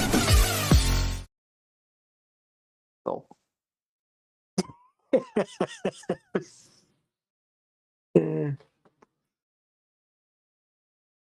That's where that phrase "fart in the wind" comes from, right? don't pull on Superman's cape.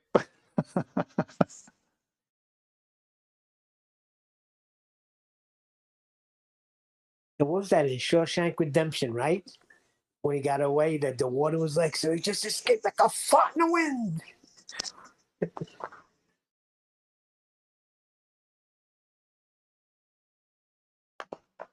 Yeah, the globe died, but they don't want to bury it.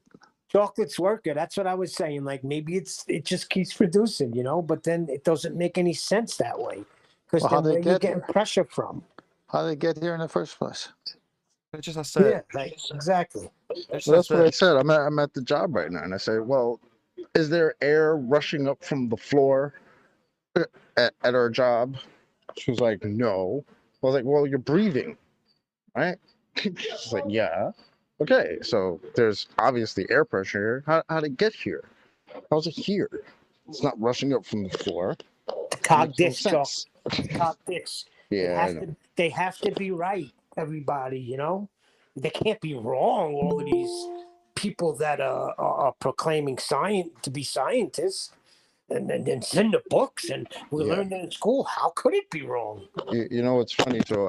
I had a lighter in my pocket, and I pulled out the lighter, and I said, "This is the most simplest explanation or demonstration I could show you. Like, look, there's gas in this lighter. If the container's not there, what's happening to the gas? And she was like, I understand, but light it. So I lit it. And then she says, see, it's working like that. It's just coming out of the earth. I was like, oh my God. So we're all on fire? Yeah. I was Ask like, for this is how going to be rain a while, works, man. Chocolate. Say again, Brian. Ask for how chocolate. Ask for how rain works. Oh, trust me, I've been through every alley with her. It's one of those, like, she just refuses to I was accept that there's a container. That it has to be. Say that punchline again, Chocolate.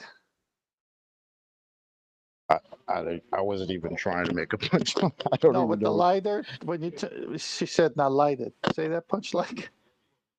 Oh, she said light it. Look, there it is. That's how it works. Like, so you think gas is coming out of the earth like this, like just shooting out?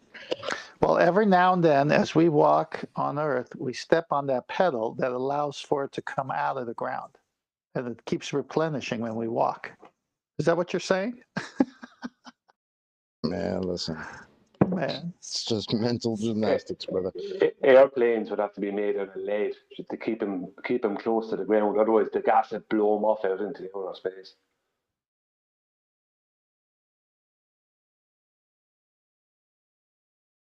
This is the same lady. I asked her how would a helicopter ever work in nearly 0% atmosphere. She was like, "That's ridiculous." So, well, why is NASA telling you that's what's going on? She realized, like, oh, there was a connection I was gonna make, and she was like, "I don't want to talk about this, giving me a headache." I said, "But I mean, it's simple. You're the one who just told me it's ridiculous, didn't you?"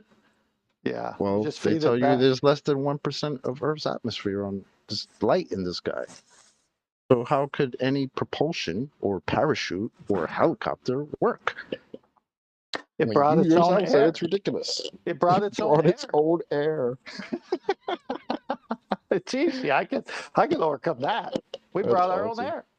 Awesome.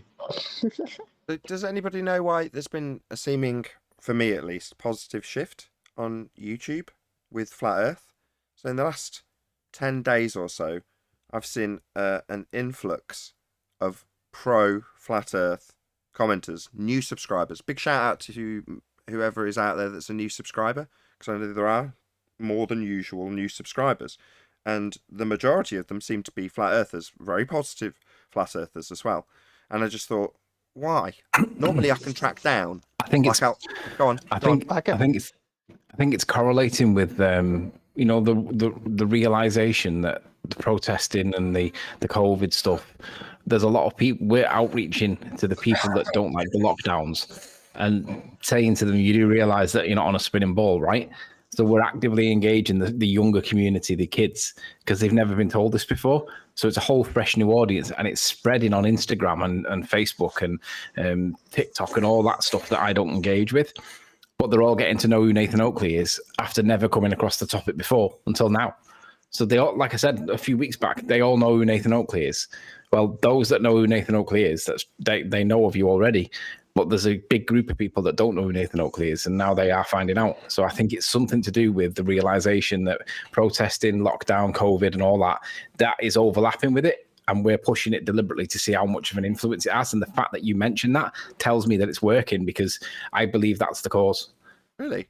Oh, I'm surprised. Yeah. Because, as I say, I would actually back that up for Go on. past. Sorry, Nathan, go ahead. No, I'm encouraging you to carry on. I'm saying go on. I'm just a little bit surprised that that's the answer. Normally, I'm capable of tracking down the reason, and in this case, I can't. That's why I'm asking. Yeah, I would say I would back that up with just being on in the 24/7 Flat Earth Discord server. That the past year it has increased. There have been a lot of people that have shown up and said, just because I'm on lockdown and I'm in the computer, I'm bored, and I'm not sure what's going on, and I'm looking into stuff, and this stuff is popping up. So there's been a lot of that going on this past year. So chocolate, it's not cabbage. It's Well, hold on.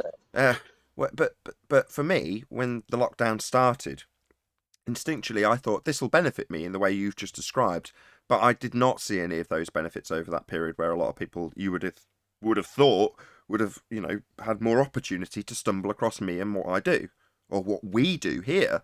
Moreover, well, that wasn't the case. Whereas, like I say, in the last 10 days, it's like the shackles were taken off or something. It's like the influx went back to what it was pre-lockdown. So, not that not that the lockdown stopped here, but you know what I'm getting at. It's just like, oh, suddenly it seems to be increasing at the steady rate it was, but with proactive flat earthers rather than people from the globe side. But there we go. I don't know if Anthony might be right. I'll have to look into it. I believe that it's linked directly to the likes of Roxanne and Co, because she literally basically drops it in as a one-liner. She doesn't push it, but she just says, "You do realize that we're not on a spinning ball, right?" And then they say, "What?" And they say, and she literally says, "Just look up Nathan Oakley 1980," and then leaves it at that. So what happens then is they're going to go straight away onto YouTube, look it up, and then they'll share some of yours with their circle of friends on Instagram. But Instagram's reach is not the same as YouTube's. It's much, because it's so quick and easy.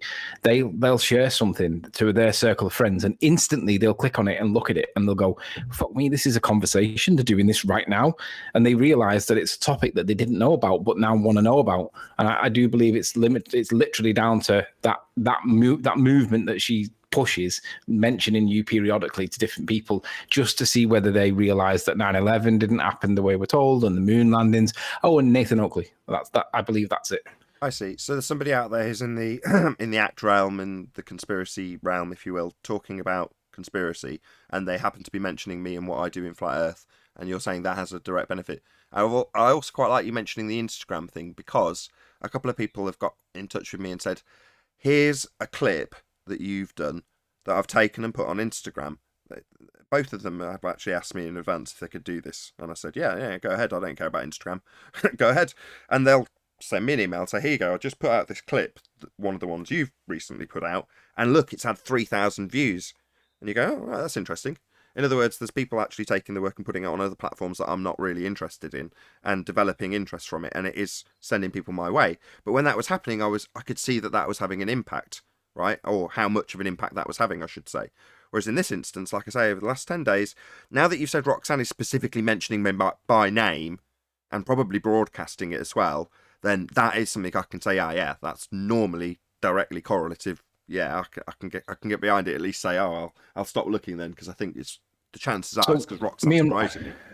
Me and Roxanne joined a hangout the other day with people that were purely on the vaccinations topic, and Roxanne mentioned flat Earth in general, and then they started jumping on her because it was attack worthy. Like, girl on her own, didn't have any support. She messaged me and said, "Join, get your ass in here quick. I want you to start batting off some of these questions."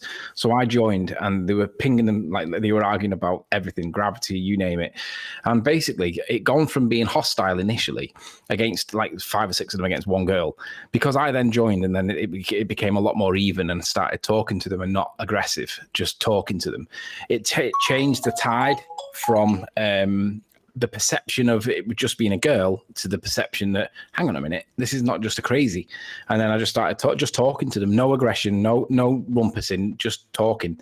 And I think that it was a really good representation for our side, and I believe that it's. I can send you the link for the hangout if you want. Yes, please. Really that'd be great. Yes, please. Well, I'll find it out and I'll send it to you. I'd just like to know where the growth is coming from, and the most simple way to do that for anybody who's watching this, I'll have to publish this on the main channel now, this particular after show. If you're a new subscriber to Nathan Oakley 1980, just drop me a comment and say, "I subscribed because I actually saw you in the recommendations. I subscribed because somebody recommended me specifically by name. It was Roxanne. I came because I searched Flat Earth and happened to like your thumbnail." Whatever, just let me know. If you're a recent subscriber, i.e. in the last week or so, maybe a couple of weeks, just tell me what it was that inspired you to subscribe. Nathan, just before, I don't know when you're thinking of rounding up, but when you round up for the end of the after show, I want you to stick around. I want to run something by you afterwards, but I just don't want it publishing yet because it's just a wheel in motion, but I want everyone in the group to be privy, because we may as well just brainstorm it and see if it's a good idea or not. Thank you, Quantum Eraser, for that epic, almost death knell of the show.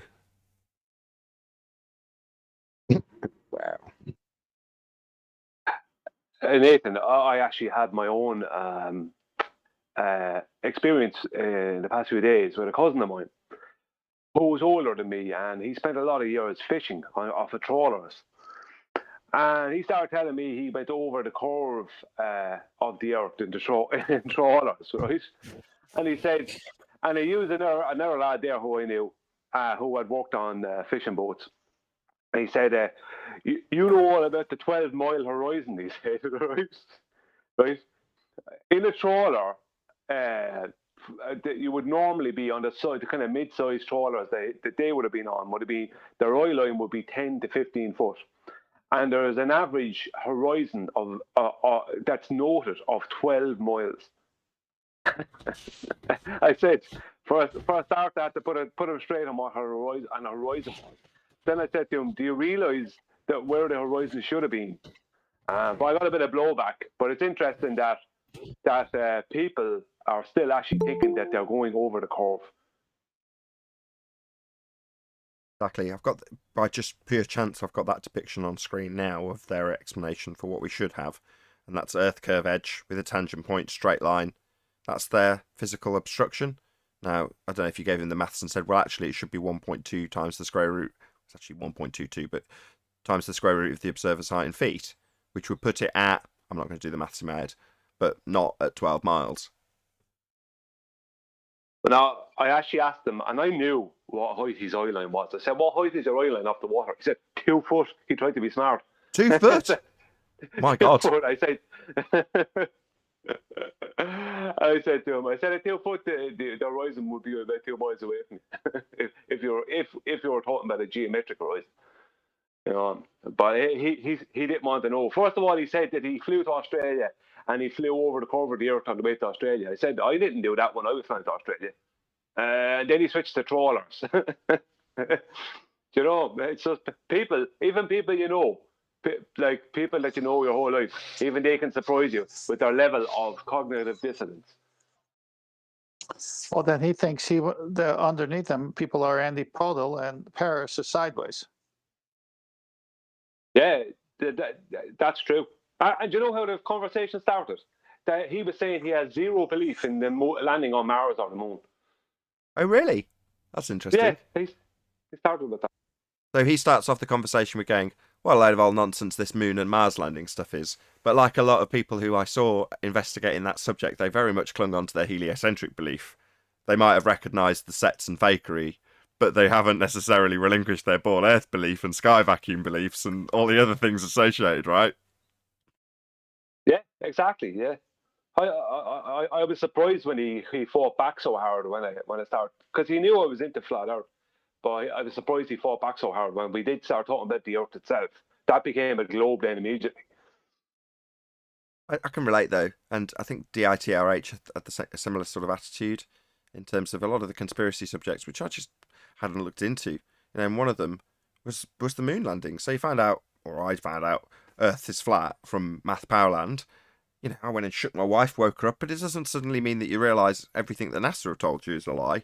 You suddenly start looking at it and you find yourself with a lot of sleepless nights watching a lot of material on YouTube, doing a lot of investigation, looking up stuff a lot on Google, and that's what you do.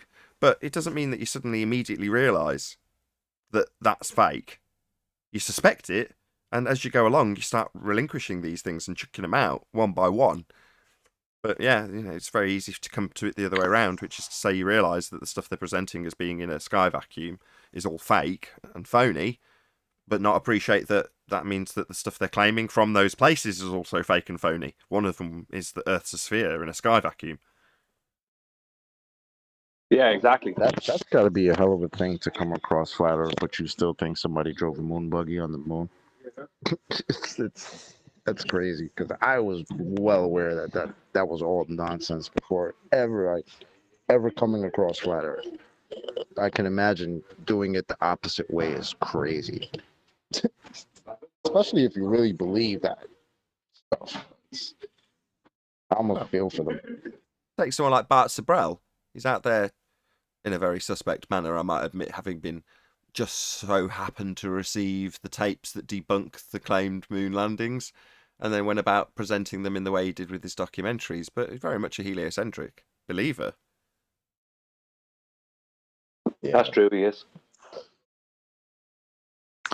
Yeah, I think it's a good thing that that there's what Anthony was saying about a lot of younger people on TikTok and what's the other one, Instagram and that, who are finding out about your channel and about Flat Out. Because I wouldn't put, like, to me it's like to me as if, now this is pure conjecture. Okay, this is a bit of conspiracy, but to me it's like the powers that be are dragging people kicking and screaming to look at their computer screens and see the Flat Out, if you know what I'm saying. Because their lockdowns are forcing people. If the older people won't do it, it doesn't matter, because the younger people will. Like I say, I've just got to say no. I don't know how closely other people watch the statistics on YouTube, but I watch them all the time. I'm, very, very conscious of what they're doing and how they're doing it. Hence me asking the questions I've asked in this after show. But no, that certainly wasn't the case for me. And it was what I hoped. I'm like, okay, bad news, but on the plus side, this will do well for me as a YouTuber, won't it? Wonderful, wonderful. No, not at all. I took a big hit. But it will.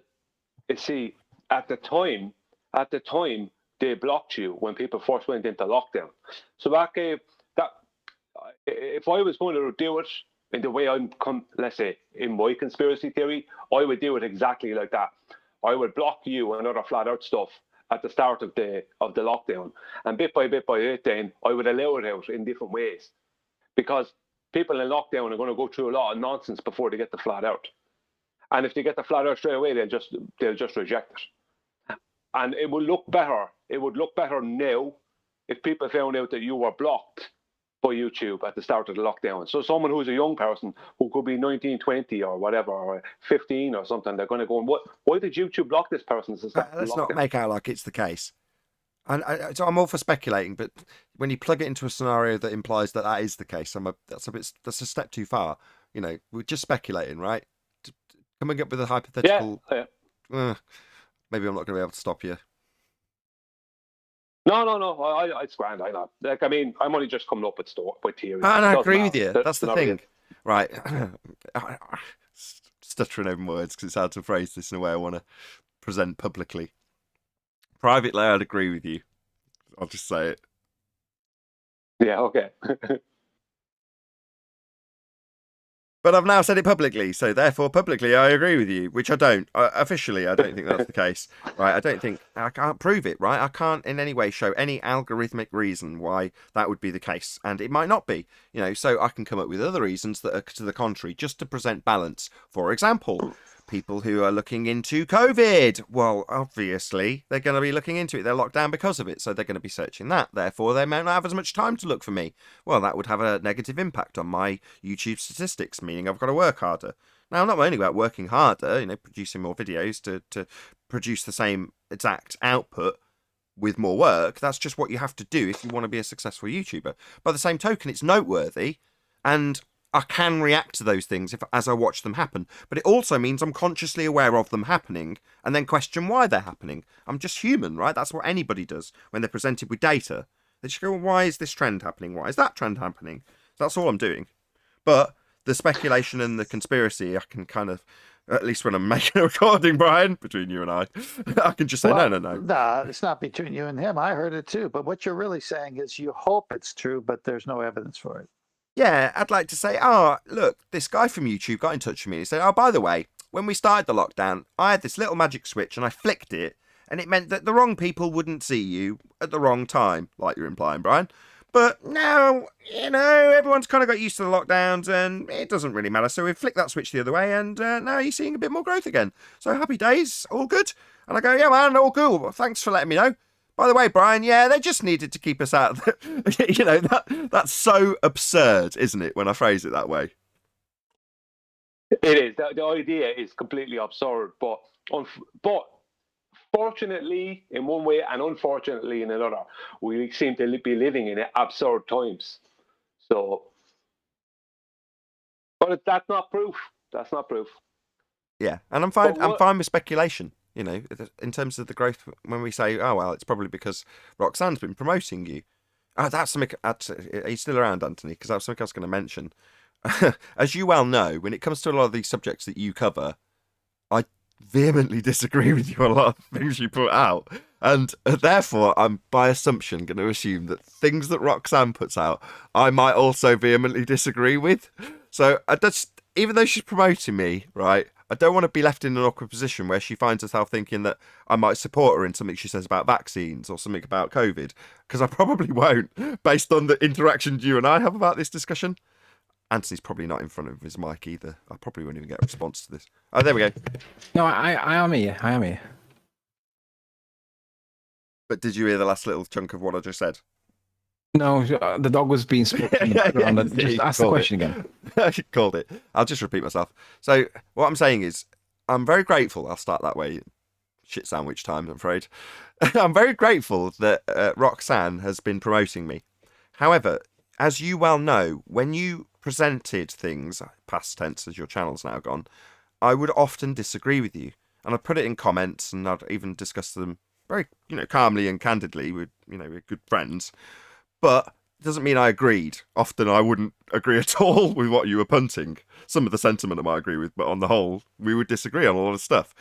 In terms of Roxanne, I just now I know that it could be potentially her doing that. I'm experiencing a bit of growth. Wonderful, wonderful. Sure, I'll leave that to the end of the shit sandwich. But doesn't necessarily mean I will agree with it. I just want, at some level, maybe if you're talking to her, to just maybe hint at that in case she leans on me and doesn't get what she expects back, if you know what I mean.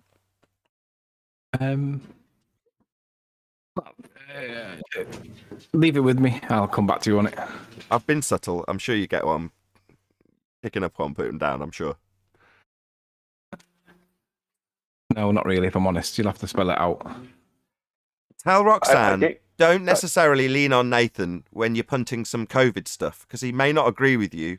Just don't expect 100% backing, because you might not get it.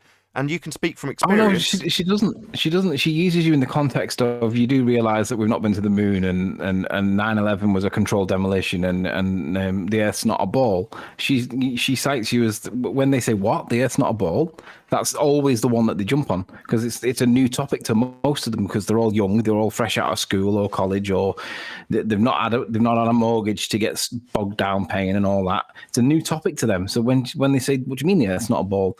She just says, look up Nathan Oakley flat Earth debates, or that kind of thing. So it's like, it's not connected to the topic at the time. I get it. But what I'm saying is, there will come a time, and there has been times, where I am shoulder to shoulder with you, Roxanne, or whoever. Now, you and I, we're very good friends and we've known each other a long time. Therefore, you will instinctually know where I will and won't support you on certain things. Whereas Roxanne may not know that. Now, given the fact that you're telling me she's promoting me, that means that at some conscious level, she's mentioning me and may assume that she, when she's next shoulder to shoulder with me, can go, oh, by the way, etc., COVID, etc., 9/11, etc., vaccines. And I might go, no. And she'll go, what? Well, that's what I'm promoting here. Why aren't you backing me? Well, because I don't agree. I don't think she'd ever do that in public. She might do that privately to ask what your position is, but she'd never link you with the other topics. Thank God. I like my channel. Yeah, I think what Nathan is saying is that he's very happy that Roxanne is promoting him in the way that she does. But that doesn't mean he can give the topics that she fights for 100% loyalty. Yeah, she knows that. That's the reason. That's the same reason why the likes of Mark Sargent and Deep Inside the Rabbit Hole and whatever socially distance Roxanne within the topic, because of the other things that she talks about. She gets it. It's fine. Right. She's in the act realm.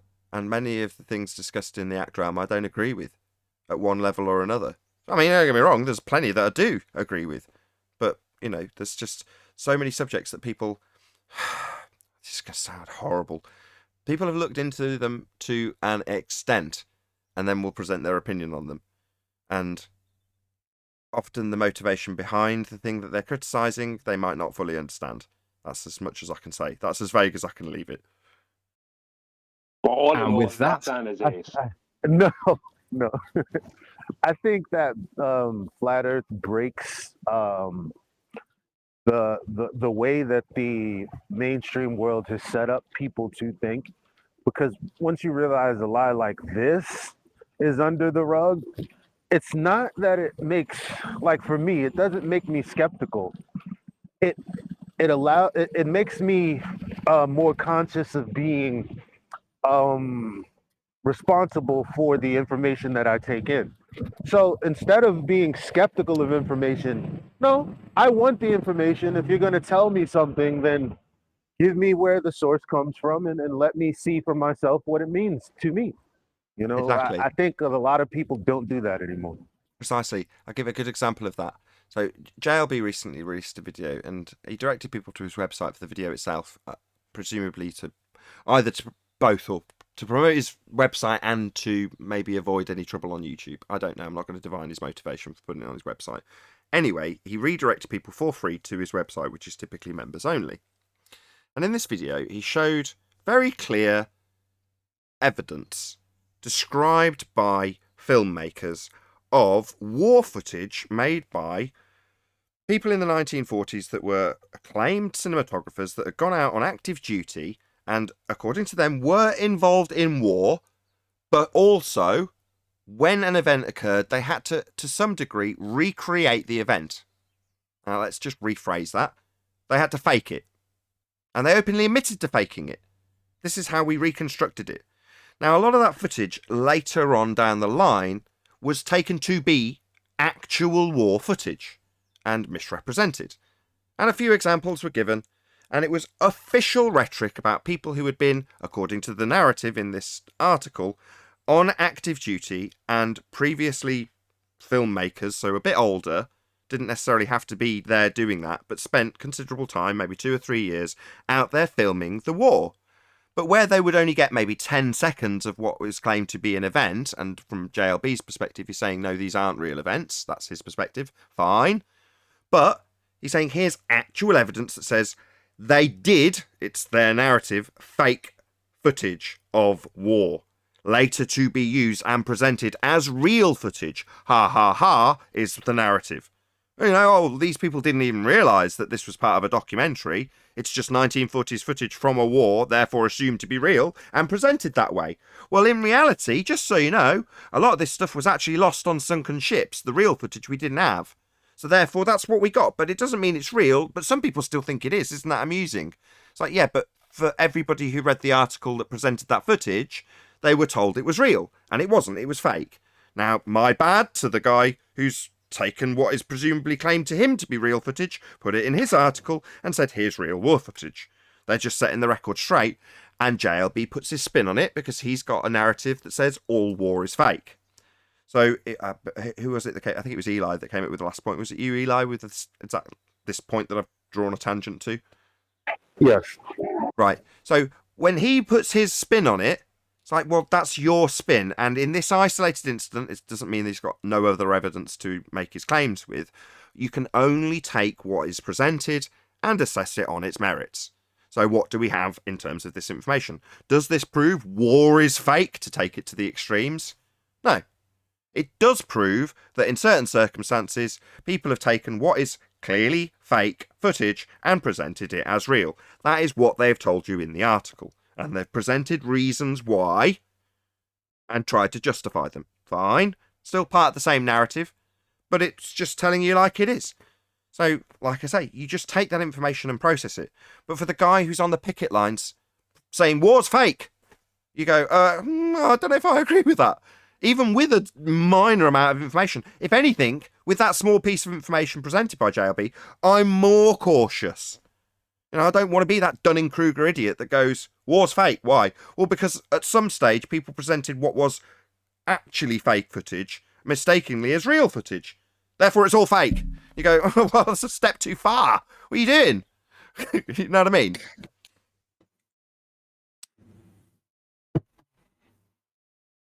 Yes, Nathan, we all agree. Well, I would understand that sometimes they would have had to recreate it, as the whole situation would have been so dangerous and happened so fast that they wouldn't have been able to be out there with a camera. You know, they would have been just a sitting duck. Boo! Fake war sympathiser. I'm just joking. The difference is, in this arena with Flat Earth, it's easy. We've got demonstrable evidence. It's very easy to prove the obvious and observable nature of our flat plane that we dwell atop. It's been measured that way. We can just present it. Now, what do they have to make their assertion? That the Earth is falling away at 8 inches per mile squared? Well, they don't. They don't have any measured drop. There isn't any drop, and the horizon's not a physical sphere edge. So, from this position, do I feel in the slightest bit uncomfortable about my place on YouTube? No. Not in the slightest. Yeah, and flat Earth is like they didn't lie to us like people think they did either, did they? No. I mean, NASA lied. Yes. But everyone else just got indoctrinated. Yeah. You know, and not all of NASA, as we know, only the higher echelon. Everyone else just got indoctrinated, and just pre-assumed after that. So, exactly. Like, we see the world as we see it, and we experience it as we experience it. And if we decide that it's something other than our experience, then it's kind of on us, isn't it? Well, we're under a philosophy, a rhetoric, a religion. Now, back in the day when it was all about the gods in the skies, that was the same scenario for all the people who were told that was what it was, because that was the rhetoric, that was the religion. Now, it wasn't the case back then that somebody in that circumstance turned to their neighbour and went, you realise we're just in a religion, right? No, they just went about their day, and if asked about what they thought the sky was, by chance, probably would never come up, they'd just rattle off whatever the current rhetoric was. Now, in fast forward to modern day times, it's not liars saying, well, yeah, we know that we're in a heliocentric model with us spinning around at huge speeds, falling around the sun, and the sun falling around the great attractor. Yeah, that's just the way it is. No, that's what you were taught it was, and therefore you're just parroting off what you've been told. But most people don't give it much consideration. They're certainly not going to stand around and go, I wonder if when they told me about the heliocentric model, there was more to that word model than I appreciated. Nah, I'm sure when they said model, they meant actually the ground beneath my feet is curving away. And check it out, if I look on TV, that's exactly what they do say. So, no more thought required. I don't need to consider if this is a philosophy. It's just the way it is. And likewise back then, well, yeah, the stars are angels. God sits on the clouds. Whatever their rhetoric was, they just go, well, yeah, that's the way it is, isn't it? And the guy next to him goes, yeah, that's the way it is. And here, the same thing happens. Well, yeah, we're falling around the sun. Yeah, that's the way it is. Yeah, the sky's a vacuum. Look on TV.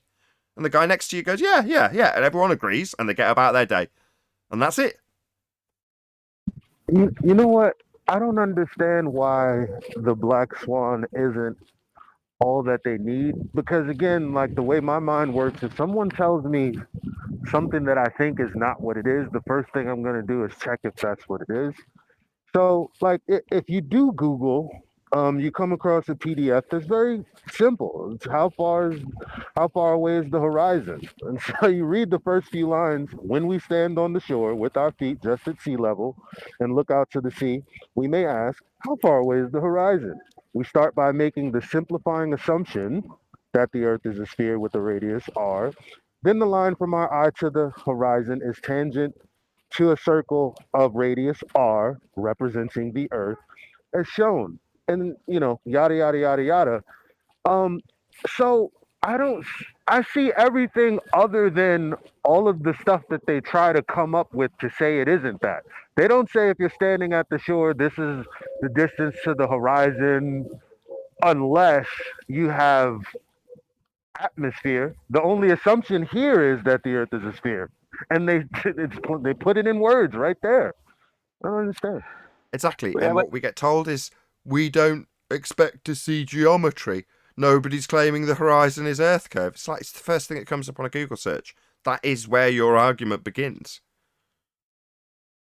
Well, the biggest problem they have, the world in general has, is something like the black swan is just too simplistic for them, because they've spent I don't know how long now, maybe 200 years, twisting everything with as much maths as possible, to give themselves the belief they're on a globe when they're actually a moving, rotating sphere, when they're actually on a stationary plane.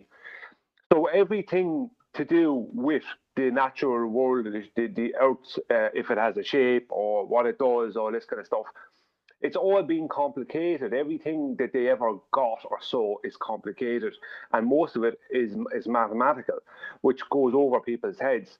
So when you tell them, no, just look at the horizon, yeah, see the way it's too far away for the globe mathematics, that means it's not a globe. You know, that's basically it. That's the basic layman of the argument. They can't accept it. They can't understand that. It's like, no, if it was a globe, like they say, then this would happen, that would happen, but it doesn't happen, so it's not a globe, like they say. They can't take that in. It's too simple. No, I agree. A similar thing is to say that to understand the black swan is to accept that the Earth is not a sphere. So because they don't want to accept the Earth is not a sphere, they don't understand the black swan. With that, I'm going to say a huge, massive, enormous thank you to both Discord and G+ panels for making today's after show possible. Of course, a massive thank you to all of you in either Nathan Oakley 1980 or Nathan Oakley Premiering streams for hopefully smashing the super chat, liking, commenting, sharing, subscribing, and all that good stuff. As I said in the after show, make a note of why you subscribed if you're a recent Nathan Oakley 1980 subscriber. Also, below this video, there is a link to get £50 for swapping your UK electricity supplier to Octopus Energy. I've been Nathan Oakley, and I'll see you all in the next video.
What a lovely day!